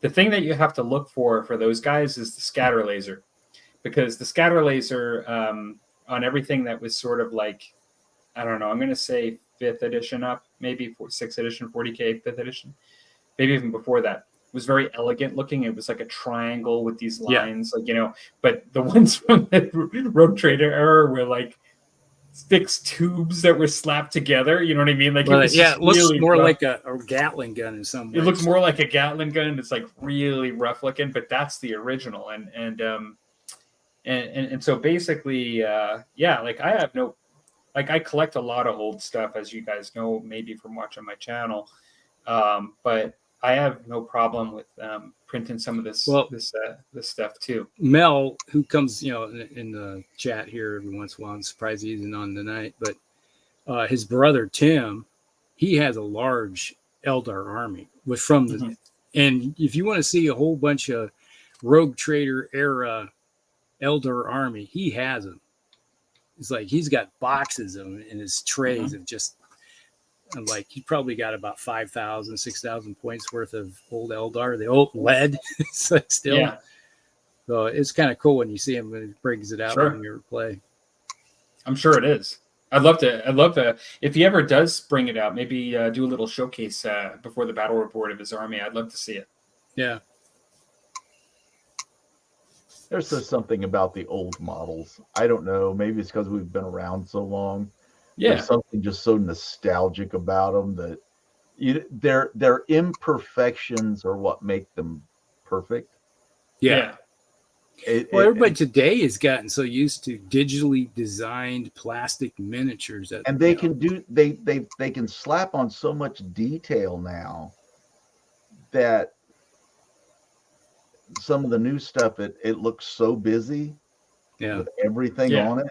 It's like I was in a Facebook forum, where they were showing pictures and stuff, and then someone was making comments about some of the old Hammer stuff that somebody had painted up, and it's like, oh, there's no detail, and they just look so dated, and it's like, well, you know that they're hand sculpted. Yes, everything was hand sculpted by somebody. Yep. And then they had to make a master. Then they got to make a mold and create all these things.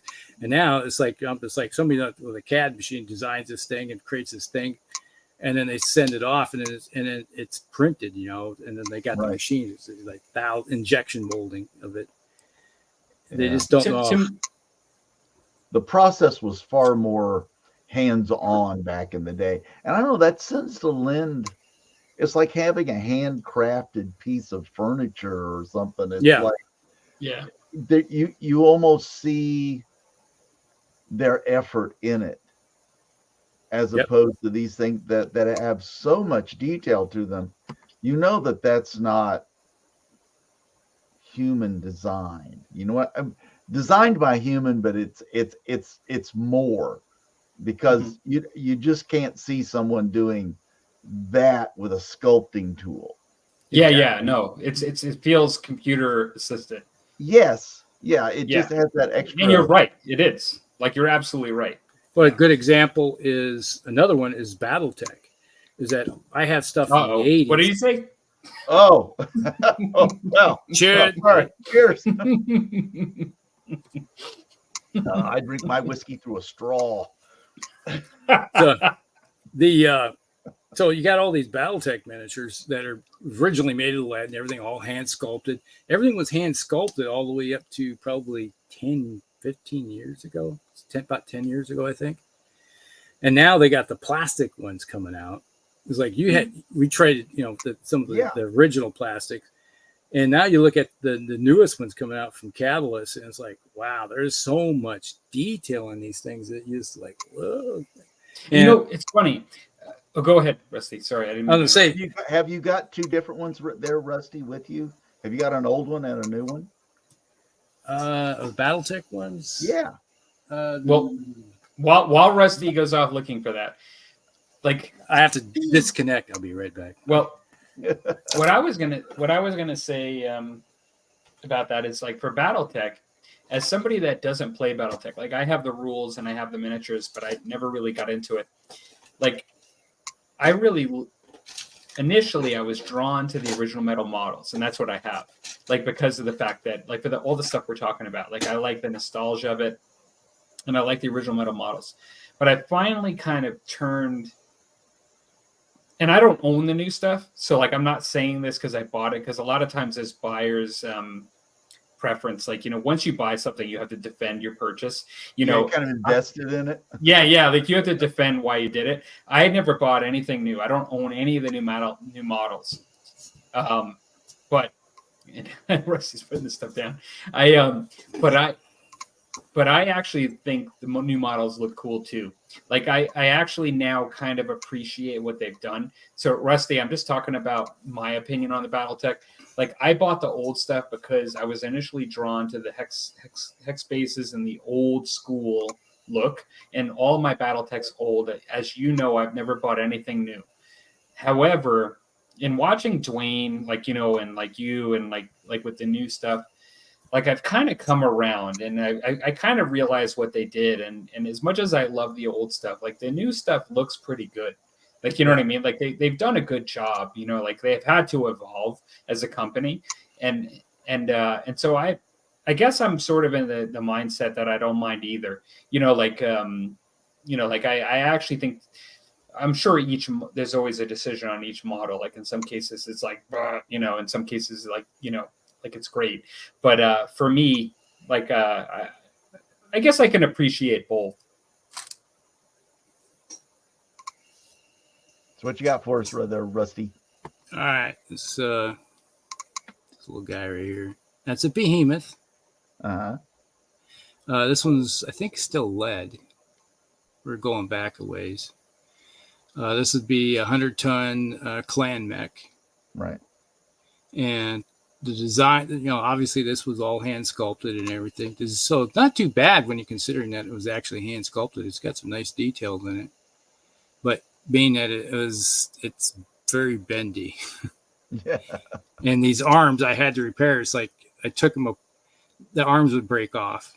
Actually, not where the joints are, but elsewhere. So I ended up having green stuff. Because the metal was so weak, it would break. Yeah, from its own weight. Exactly. Break. Yeah. So that's a hand sculpted one. Now here we got a. That was a hand sculpted one. That one looked pretty impressive. Yeah, that was a bad example, because if you pull out a grasshopper, like a metal grasshopper, original, that looks like a normal original sculpt. That's original, right? Yeah, it's original. Yeah, that looks. It's very sculpt. Blocky. You could tell. Mm-hmm. That what was the one you just showed? Wasn't the original? This is original. This is See, to me, that looks good. Like that looks modern. This was in the 3055 book. Okay. So about 94, 95, I think this came out. So they started getting pretty good with their designs and everything. And if this one is around, this was designed in early 2000s, I think. And you see how the difference of it is. Right. It's very block heavy. You could kill somebody with this thing if you got enough velocity. Yeah. And then here is a plastic, newest ones. Oh yeah. Lots of details on this thing. Oh yeah, you can see that. Yeah. Now all my originals, not too many flat edges on the new stuff. A lot of rounded edges and crevices, and yeah. And you can see like this right here. You know what I was thinking, Rusty? Not to. You can see all the details and everything. It's just it's like lots and lots of details in these things. So I don't want to freestyle here too much, but I was thinking we need to do an episode of how to convince Palmer to get back into BattleTech. And the reason is because like BattleTech is like a column. It's like a foundation of this show. Like BattleTech, so many people that do this show, that attend this show, are into BattleTech. Rusty's like a pillar in BattleTech. Dwayne is so into BattleTech. The problem I had with BattleTech gaming is I felt like I needed to, and this, I think this is about me, because I see so many people that enjoy it, like old and new. But I felt like I needed to tap out by the time I could actually get a mech to die. Like, like when you're at a distance, there's so many, like you have all your modifiers up and down, and it's so hard at a distance to actually hit each other. But then like once you get in, like you start hitting each other more. But then like I just felt like I needed to tap out. And so I actually think you and I should talk a little offline about it. And we should do an episode about what are the 10 reasons why Palmer should get back into I don't know what I'm not seeing and like what I'm doing wrong. Your question is how to do a DRT. You want to know DRT? I don't even know what that means. I don't even know. Dead right there. Okay. DRT. Yeah. Like I was like looking into I'm going to get into the water so I can cool my jets and like whatever you call it. And I'm going to basically, do these things. I'm going to use my jump packs to get into the right spot. But at the end of the day, I felt like it was long. And maybe and maybe by saying that, I'm going against the very principles of some of the things that I like, because I do like crunchy games to some degree, and I do like the strategy and things like that. But what I'm trying to figure out is whether it's long because that's the way it's supposed to be, or it's long because I'm doing something wrong. You You know, have to understand that there's different ways that you can look at winning and playing the game. I think a lot of times in our gaming, we think that it has to be destruction. Yeah.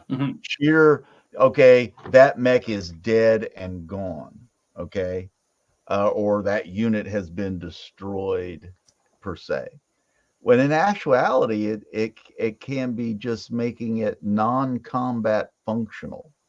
And that's where in BattleTech, a mech receives enough damage. It may not explode, it may not core him, but if he starts moving, he's going to build up so much heat he can't shoot anything anyway, unless he's going to blow himself up. So yeah, basically combat effective.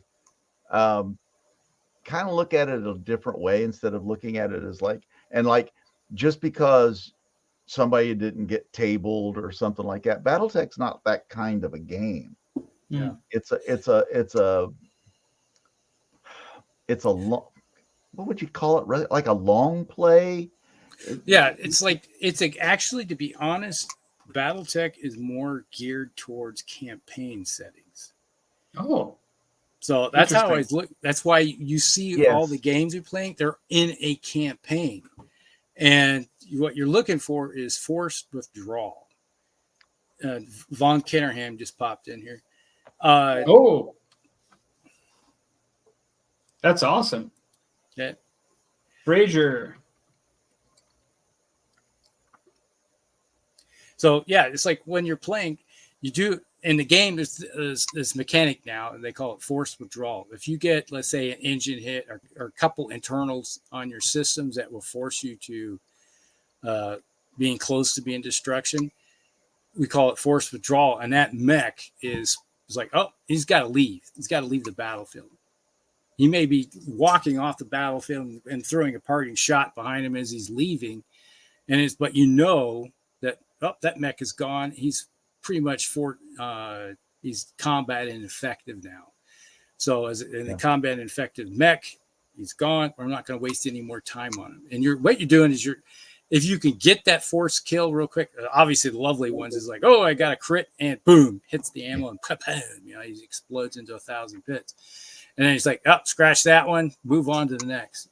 And then now that it's like you just did that by accident, with a random crit hit, because there is a mechanic in the game, floating crit. Yes. Where if you roll snake eyes for locations, like, oh, it's going to be a random crit someplace. So it's like, can I hit this location? You re-roll it. Oh, it's going to hit here.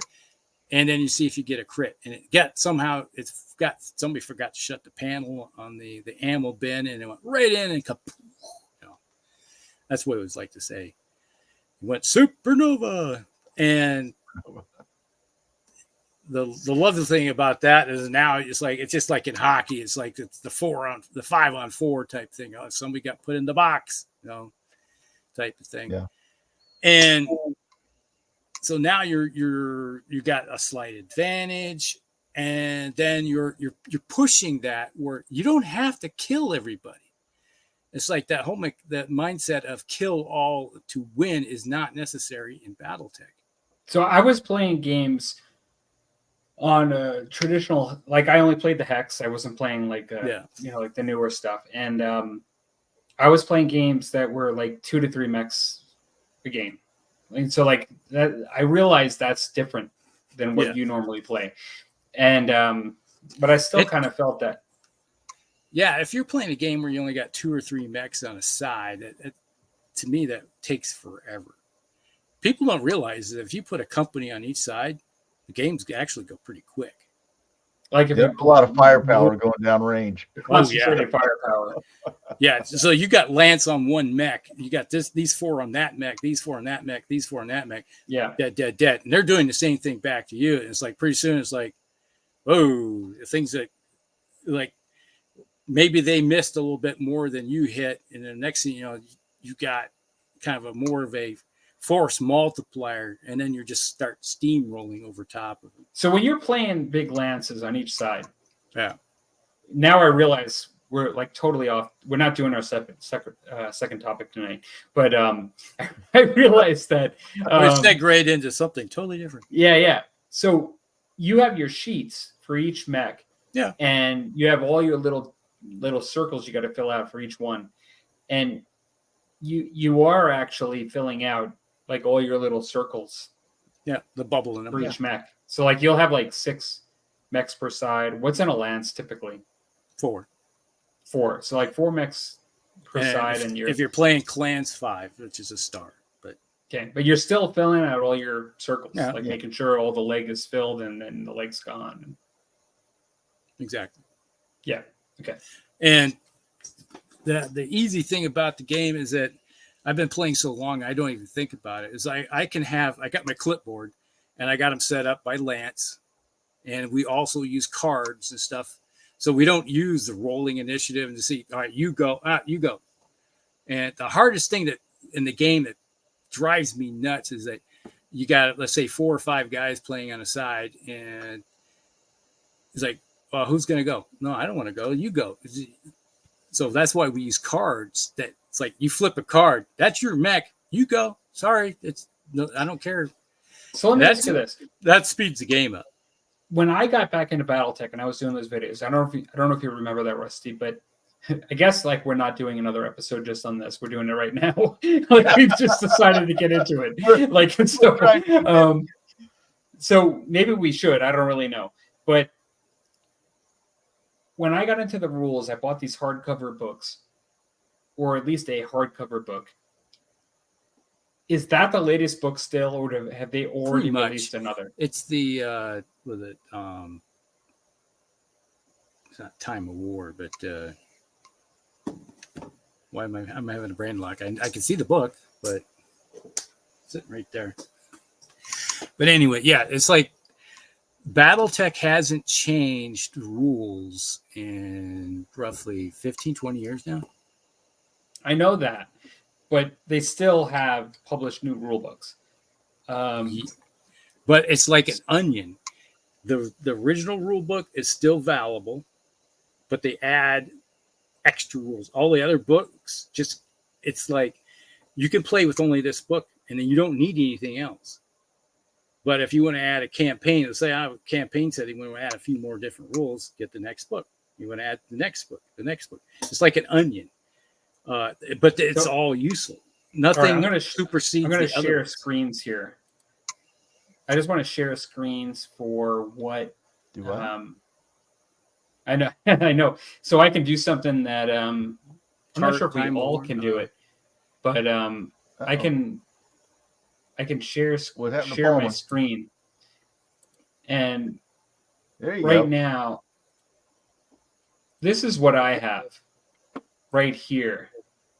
I'm not seeing. Oh no! You guys don't see my screen? No, I don't see. We see you, but we don't see what you're trying to. You got to share your screen. You got to open up that new channel and then say, only show that the new channel that you're sharing. There we go. Yep, that's it. This one here. This one on the right here. Sorry, let me go back. This one on the right here. This one that shows like what looks like a Wraith Knight almost. Do you see it? It's like a. I just see core rulebook. That's nothing's. And accept at the bottom there.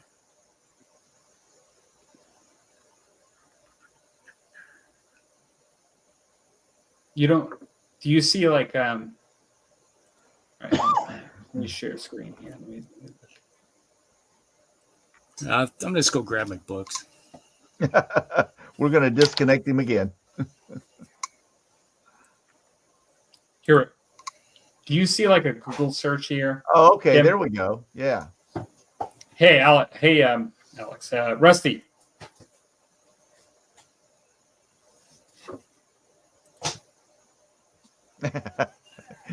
He's diving deep into the mountain back there. He's tunneling. That picture on the right side of the screen is the core rulebook I have. Hey, Rusty. Total War. Yeah, that's the one you need. Hey, Rusty. Sorry, I'm Yeah. just trying to figure out the share thing here. What I have is on the right here. This thing. Total War. Yeah, is that This still current? That's still current. That's what I current. have. Okay. And so I'm going to stop sharing the screen. Stop sharing. So that's what I was trying to figure out. It's just like we were talking earlier, how much it's evolved since I've even bought. That was not a cheap book, you know. So the next question, if I was to actually say, forget the nostalgia, forget all the metal miniatures that I've invested in, which I can still use because I've got really cool Marauders that look like Robotech and all this stuff. If I wanted to buy new stuff now, and you know that I've actually invested in the Lao faction, what should I get? What should I get for new stuff? Well, the big thing is the master list. You can do this is go into let me check here. Is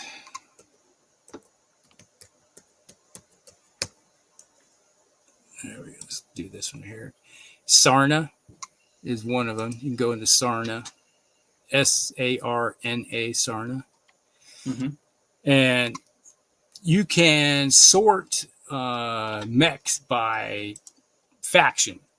So say you want to be House Lyle, you can look in as type in House Lyle mechs, right? And just do a Google search and it'll pop you over to where you need to go. And you can just say, hey, I want to just use only House Lyle mechs, and you'll have a list, and like a master list will say, these are the ones they use. And you can probably get a lot of them, either plastic or this 3D print them yourself. But that sounds expensive to me, not the 3D printing, but like the whole idea of going in somewhere and them telling me these are the ones you need. Is there a box set I should buy? Well, now there is the newest box set that came out last year. It's has a whole bunch of Intersphere mechs in it, and it costs you about $70, I think. Okay, cool. And I've done unboxings on my channel for it, but the thing is that you don't necessarily have to be shoehorned into certain mechs, because a lot of these houses have been fighting each other for 300 years, and they've captured mechs from the other side. And it's like, you don't leave a mech just laying on the battlefield. It's like, hey, that's a resource that can be used. You fix it back up and then send it back out. And so you can do that aspect of the game. Well, we'll have to chat tomorrow, because being the first episode of the new season, I've actually been a little mustier than usual in my drinks. Are you about finished your bottle of Suntory? Yeah. And actually, we'll see tomorrow if I'm as interested in what I've talked about tonight. So, well, what I'm going to do? Were you on here? No, you weren't on here yet, Tim. Were you watching, Tim, when I talked about this? No. What do you got there? This is Melee. This is a vodka by Jason Momoa. I've heard about that. Which he actually got handed by Jason Momoa and signed the bottle. I saw the pictures on Facebook. Yes. Yeah. That's awesome. So right here is my bottle. This Jason Momoa handed me this bottle, and here's his signature right there. Oh my goodness! Hand signed. This will never be opened. Yeah. But do you like Vodka Straight? Yeah, it's okay. It's not my go-to, because I'm a Scotch guy. But somebody asked me recently, about vodka, and I always said, like, if you live in Russia, like, you know the difference between one vodka versus another, you know. But to me, like, vodka is the thing that most companies put in, like, girl drinks in order to make it so, like, you don't taste the alcohol, you know. Like, so, like, when I get, like, you know, like, there's all these, like, coolers and like drinks that are sweet and have vodka in them, because the vodka doesn't really overpower the taste, and you can have because there's a lot of people don't realize is that vodka is pretty much premature. Like, you can take a single malt, ferment it, distill it, and it comes out of that still. There's nothing really different between it and Scotch. You know what makes a Scotch is aging it in a barrel. Yeah, which they don't do with vodka, because it's just a basic vodka is nothing but a white spirit that's come out of this. That's been distilled. That's what I'm getting towards. That's what I'm getting towards. I'm trying to figure out, because, like, even like Centauri whiskey is not a Scotch. You know, like, it doesn't have the complex flavors of a Scotch. Yeah. But what I like about it is that it has a really good taste and it's fairly pure, but it still has character to it. You know, like and a lot of that character, you can get some character comes out of the still, because it depends on the type of malt you use, the malt mash, depending on if they're using what type of grains go in, it will imbibe some type of flavor into that distillant, and the yeast they use, because yeast can provide some flavor too when it ferments. But when it comes out, if you put it in a barrel for 3, 5, 7, 10 years, 12 years, 15 years, that barrel has all this flavors too that is imbibed into it. So there's a big difference. Like this Shackleton Scotch I got here, which is really good. I like it. It has some nice flavors, which I've been finally finished it off, which is why I got this thing of vodka here. But this is nice. But the barrel adds a lot of flavor to the drink itself. Right. More than what you get out of the mash itself. It's just so only on the Musty Wargamers do you have like a serious heart-to-heart about BattleTech, and then transition loosely and smoothly right into like how there's a difference between vodka and Scotch. Like, you know, like only on this show. It's a very eclectic discussion. Yeah, it's a very specific place. It's like we go from one topic to another. We just kind of glide right on through.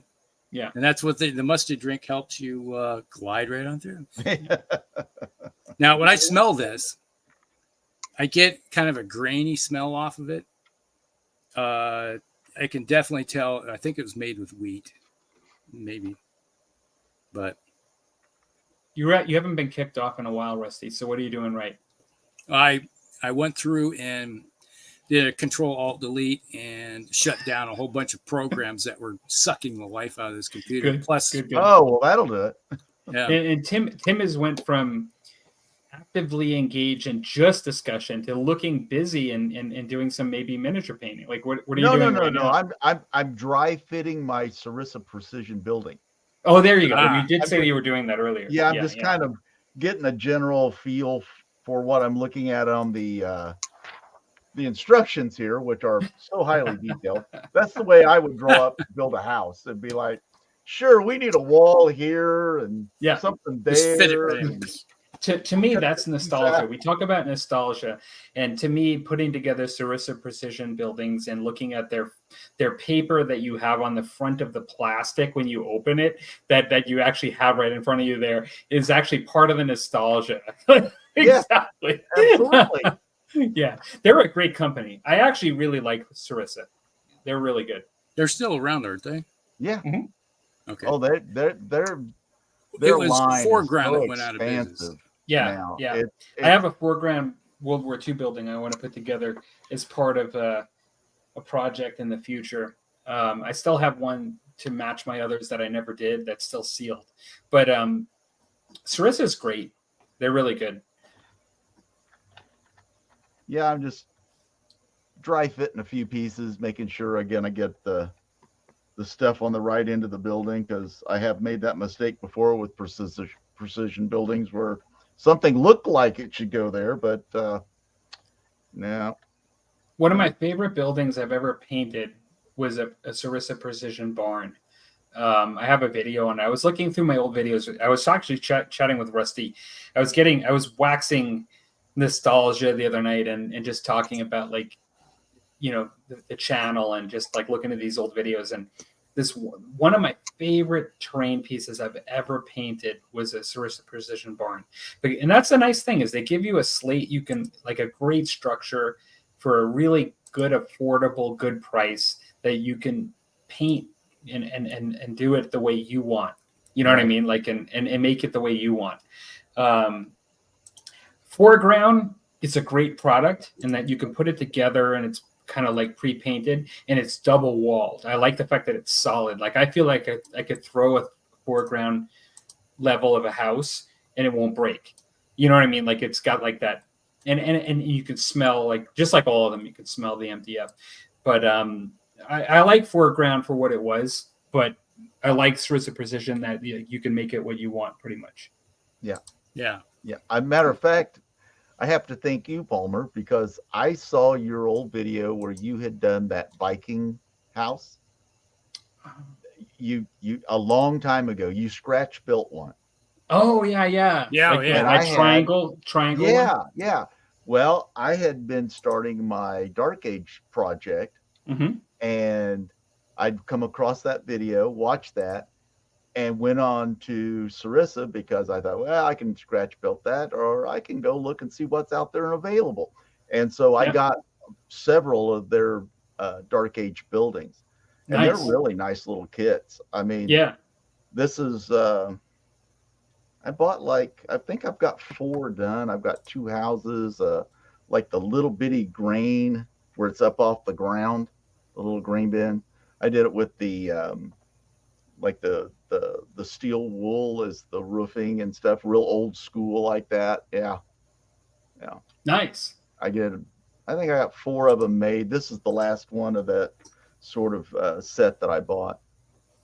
Well, I'm glad that a knucklehead like me with my terrain building has helped somebody. Well, you know, it's just like, I looked at that and said, I just went, Dark Ages. Yes. Yeah. That's absolutely project. One of my favorite, like, for Saga, that's like one of my favorite eras. Like, I'll be honest, like, the Dark Ages has been my favorite place for, I don't know, like, that. Would I be right to say the bridge to, like, medieval to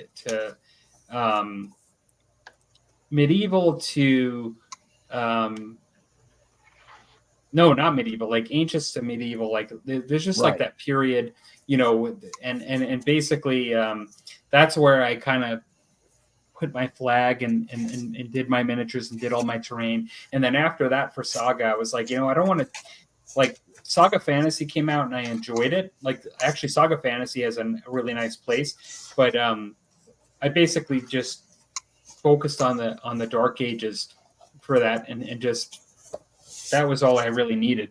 And terrain wise, it was really tough to, like, start doing other, like, Saga comes out with all these other universes, and then, like, you know, and basically, bang for your buck, it made sense for me to just really stay where I was. You know what I mean? Like, just can build that out more and just stay there. And yeah. Well, that's the one thing is you can find with a lot of different game systems. You can get yourself in too broad of an area, so you know, it's like you kind of thin yourself out. So it makes it harder for you to fill out terrain.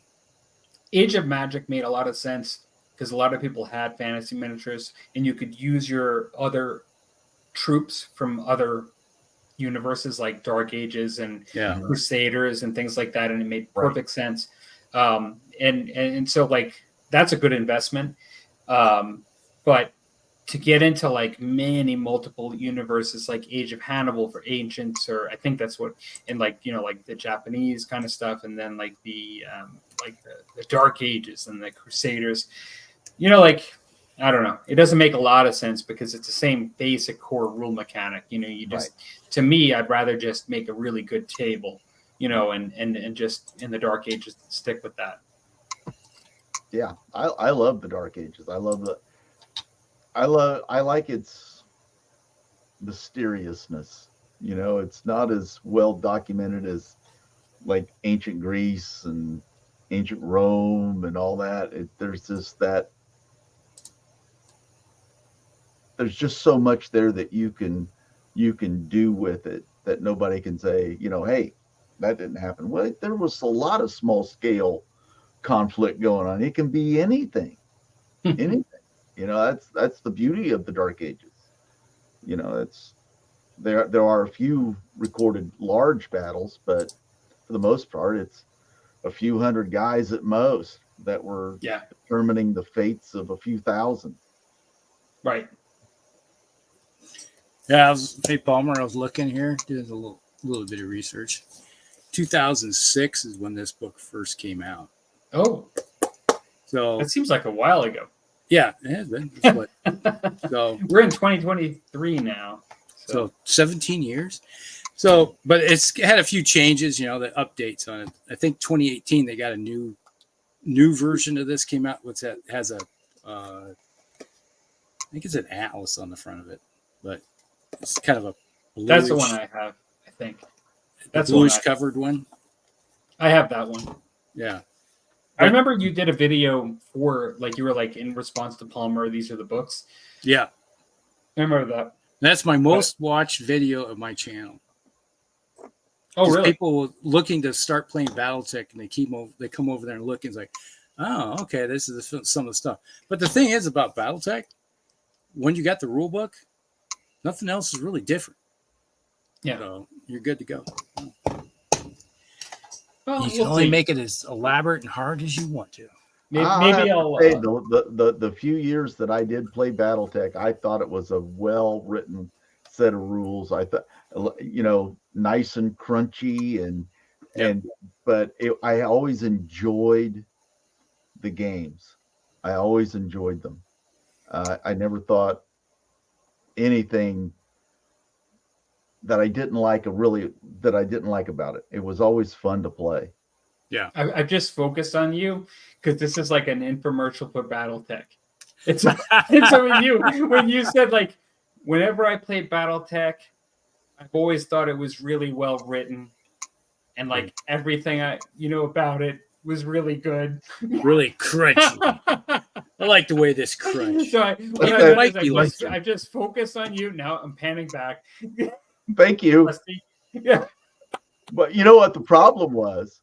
By the time I got started into it, the guys that I began to play BattleTech with, they had been playing it for 15 years. Yeah. And so they were going like, oh yeah, this is old hat, and I'm like going, no, this is fun. There's so much. You can go from having just a total infantry clash in battle. You don't even have to put a mech on the table if you don't want to. Let's take a turn here in the discussion, because I actually think there's another game out there that has an appeal like BattleTech has, and a history and a fan base, and that's kind of crunchy and like similar in some ways, maybe more crunchier than BattleTech. And have you guys ever played Starfleet Battles? No, I have not played that. So Rusty, it has. It's like you take that's another game from the 80s. Starfleet Battles and BattleTech are very similar when it comes to the sheets. You got shield boxes, you got armor boxes, and you got the crunchy in the inner tasty stuff. Oh, a friend was telling me we'd never. Is that kind of like just played off the sheets and stuff? Yes. Yeah. Oh. And it's very crunchy, right? Yeah. Yes. Very. And eventually it got to the we have a binder that's about that thick for Starfleet Battle Rules, the Commander's Edition, which had every freaking rule you could think of. It was in this binder. We got it all together. So Star Trek, which is a huge enterprise. Yeah. Like, Yes. So and it's still around. The game is still around. I know it's still around, but let me ask you this. Like, for all intents and purposes, if you were to go walk down the street and randomly talk to people and ask them if they knew about BattleTech or if they knew about Star Trek, which one do you think more people would know about? Well, most people heard of Star Trek. Even Tim, if in passing, it's like they may not be a sci-fi person, but they know there's Star Trek movies and Star Wars movies. And that right. thing. Tim, would you agree with that? Oh yeah, easily. More people would know. Yeah. So both really crunchy game from the 80s. Both of them have like data sheets and like, shields and like marking all this stuff off. Very, very sort of similar upbringing. And one's more of probably a naval, like, Starfleet game, and the other's more of you play them on a grid system. Yeah. So why is it that Starfleet Battles because I actually think, now maybe I'm wrong, but maybe it's the community that I'm a part of and like what I actually see, but I think BattleTech has had a resurgence in the last 5 years, like very strong. About 10 years ago, they started really kicking off again. I actually think, and I actually think it's really been successful, but nobody talks about Starfleet Battles. And so why isn't that? Is it more, maybe the answer is obvious. Is it that the popularity and the license is so big that it's prevented it from actually maintaining and having a resurgence? Well, the difference between the two is that BattleTech, you have an actual miniature that you can throw on the table and people can see it and feel it, play with it. And with Starfleet Battles, it was a counter. Your ship was a counter. Oh, let me stop you right there. But they did make it. They do have miniatures for it, but you have to scale it up. It went towards miniatures. Like they're like when you go on eBay, like there are like tons of miniatures for Starfleet Battles. So I was going to tell you is that in the originals Starfleet Battles, I played it in high school, and we would. So that's 100 years ago. 47 years ago. I'm just kidding. 2 generations ago. So that's like 70s, right? 70s? I think it came out about 79, 80, somewhere there. Okay. And you would have the sheet come out and the little counters, you'd have your little counters on there. Yeah. And you could lay it out. And we would play during like our free period that we'd have. We're supposed to be studying or whatever, And we'd lay it out. And it's like play like a couple turns, mark down on the sheet of paper where our counters were, and then fold it back up, put it in the box, and then take it to the next day. And that's what we did. BattleTech in 1979 was also counters. Well, or early 80s. See, what the heck was it called? It wasn't BattleTech. I had a BattleTech box set when I was like 7 or 8, 9. It came out in 85. It had a Warhammer on the front. Yep. You know what that is. Orange background, Warhammer on the front, mech. And it was a box set, all counters. Yeah. Yeah, it was. And that was about 85, 84, 85 when that came out. Okay. And so that is true. And then they started coming out with counters. And then they went to... it's like Starfleet Battles did the same thing. They went to a larger grid square so they could put the actual physical miniature on it. We did start playing that way. But we, as a group, it was like my brothers didn't want the miniatures for the game. They wanted the counters. And we would play massive Starfleet Battle games where we laid sheets across them, the big tables, and we'd move around and actually play massive battles and stuff that way. And my brothers were huge into Starfleet Battles. And then when BattleTech came out, and then about 87, 88, we transitioned and started playing more of that than we did Starfleet Battles. So what made BattleTech survive and not Starfleet Battles? I think it's more of the miniatures themselves, because you got more tactile feel with them versus the. And there was a Starfleet time battles did go to miniatures. Yeah, they did, but and they're expensive. When you look at them, like I've looked them up, they're actually expensive. But it wasn't. I think there was a time when they shut it down, where they couldn't, because the licensing and everything. There we go. That's what I'm wondering. I'm wondering if the fact that it was so big as a license, they had obstacles. Yeah. That really prevented it from going forward like BattleTech did. I'm just wondering if somebody had the money to go behind it, they could actually start marketing and turn it into a big game. Because there's so many Star Trek fans out there that are fanatics that probably never even heard of it existing. Yeah. And then if you could get it into their hands, they'd start going hog wild, and you could probably overwhelm the supply chain. Yeah. Well, and, reality is, it's still a minority of the Star Trek fan base. Because, just because people like to watch the show and dress up like a Klingon doesn't mean they want to actually get into a nitty-gritty war game. You know what I mean? Like, it is true. That is a major hurdle for a lot of people. Even that they consider BattleTech overwhelming. They think it's a huge game that has got too many rules, and it has very few rules, to be honest. Now, when you start adding stuff to it, and Starfleet Battles was a very crunchy game in itself too, where you had a lot of rules you had to remember and start adding on to. My favorite rule in BattleTech is that if you lose a limb, you could actually pick it up and hit somebody with it. Yeah. Like the very fact that you could lose your arm and actually pick it up and club somebody with it. Classic. Like that's awesome.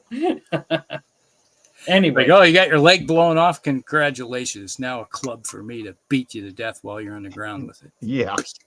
So typically speaking, Musty Wargamers is 2 hours. We are at 3.5. Are we really? Yeah. We're at 3.5 tonight. Well, we'll be at 3.5 in 10 minutes. Well, you'll never invite me back again. No. Actually, quite the opposite. Yeah, nice. Then, I want to interject something real quick. Sure. Caramel and honey. I got caramel and honey off this. That's vodka, which is interesting. Here we go. Caramel and honey. Yeah. Vodka? Yeah. When we actually extend beyond 2 hours, I have a tendency with the musty drinks to in turn suffer that actually extension. And but what I would actually say is no, actually it's been great to have Tim on, and it's great. This has been a wonderful opening of the season. Really enjoying actually this first introduction to the Musty Wargamers. For me personally, like now, I actually probably we do have to probably end it pretty soon. But yeah, no, it's been great. Normally it's a lot less, and it's great that we were able to have Tim come on and chat about so many things. And how many times in the last season or two have I said that we needed to get Tim on the show? A lot. Actually, yes. Yeah, no. Actually, Tim, if you want to actually join us more often, I'm up for. See, now that I'm retired and stuff, so my evenings are open. But see, it's like 1:30 in the morning where I'm at. Where are you at again? Indiana. I'm on the eastern side of Indiana. He's on the other side of the demarcation line. You're not so Indiana, not that far from Rusty. Like one state away? No, but it's only like you're about 8 hours away from me. Yeah, about the same as driving across Nebraska. Yeah. Are you Central Time? I'm Central. No, I'm Eastern Daylight Time. You're Eastern Time. Yeah. Okay. Eastern. Okay. So you're a little bit ahead. Normally, I don't get on until 10 o'clock my time and get off at midnight normally. But you have been an excellent addition tonight. I really appreciate you joining us, and we would love to have you. Love to have you on. Yeah, it's so much fun. Actually, that's what this is all about. And you were a wonderful guest. Really appreciate it. My pleasure. It's fun to get to talk to you guys. Yeah. I actually give it back all to and forth Rusty. with Rusty all the time on Facebook. We'll send messages back and forth, but I don't get to actually FaceTime dialogue like this. No, this is the fun thing. No, and I totally like Rusty was the one that suggested it, and I was like, well, maybe like, because some folks, when you say to them, like when they're in the comments, like, why don't you join? They're like, oh, like I wanted to like click on this and watch your show, but this is a little too much pressure in the moment, but I actually am so glad that Rusty suggested it. And so glad that you joined us tonight for our first season for like our 7th season for the show. Oh, I'm more than happy to do it. No, it's been a lot. I tell you what, it doesn't feel like it's been 3 hours. I mean, the time's flown by. But that's what happens when you sit around and talk about stuff you like with people you like. That's absolutely. Just, when you're sitting around with your friends and you're just talking about gaming, and the time will just go all on its own. To be honest, with our topics and how we just kind of floated around from topic to topic, is like sitting around the table throwing dice, and you're doing the same thing at the same time. That's how it feels. As the seasons have gone on, I've noticed that Rusty, he's become less tolerant of shows where it's just me. I'm just kidding. No, I'm totally joking. Actually, we always do encourage guests to come on, because it actually, Rusty and I get along so well, and we can do shows by ourselves, and really Rusty and I banter back and forth and can just do a show anytime by ourselves. But the thing is that anytime we have a third person or fourth person, it just adds so much, because we've talked for 7 years now. Like, this is season 7. But when we actually add other people, it just adds like more and more dynamics, which is great. Because it's a sounding board off of someone else, and you're getting different ideas and opinions and experiences. And that's the important thing, is that we all have different experiences. And some of them are very similar too. So. Oh, well, yeah. Absolutely. I mean, and it's funny, or where some of us have, like with Rusty, he's played some of these games long before I came along to play them. But I'm probably older than Rusty by almost 10 years. So. Yeah, I'm only almost 59, so I'm still. No, I'm 65. So I'm a youngster still. Oh, so yeah. 59, 65, and I'm 50.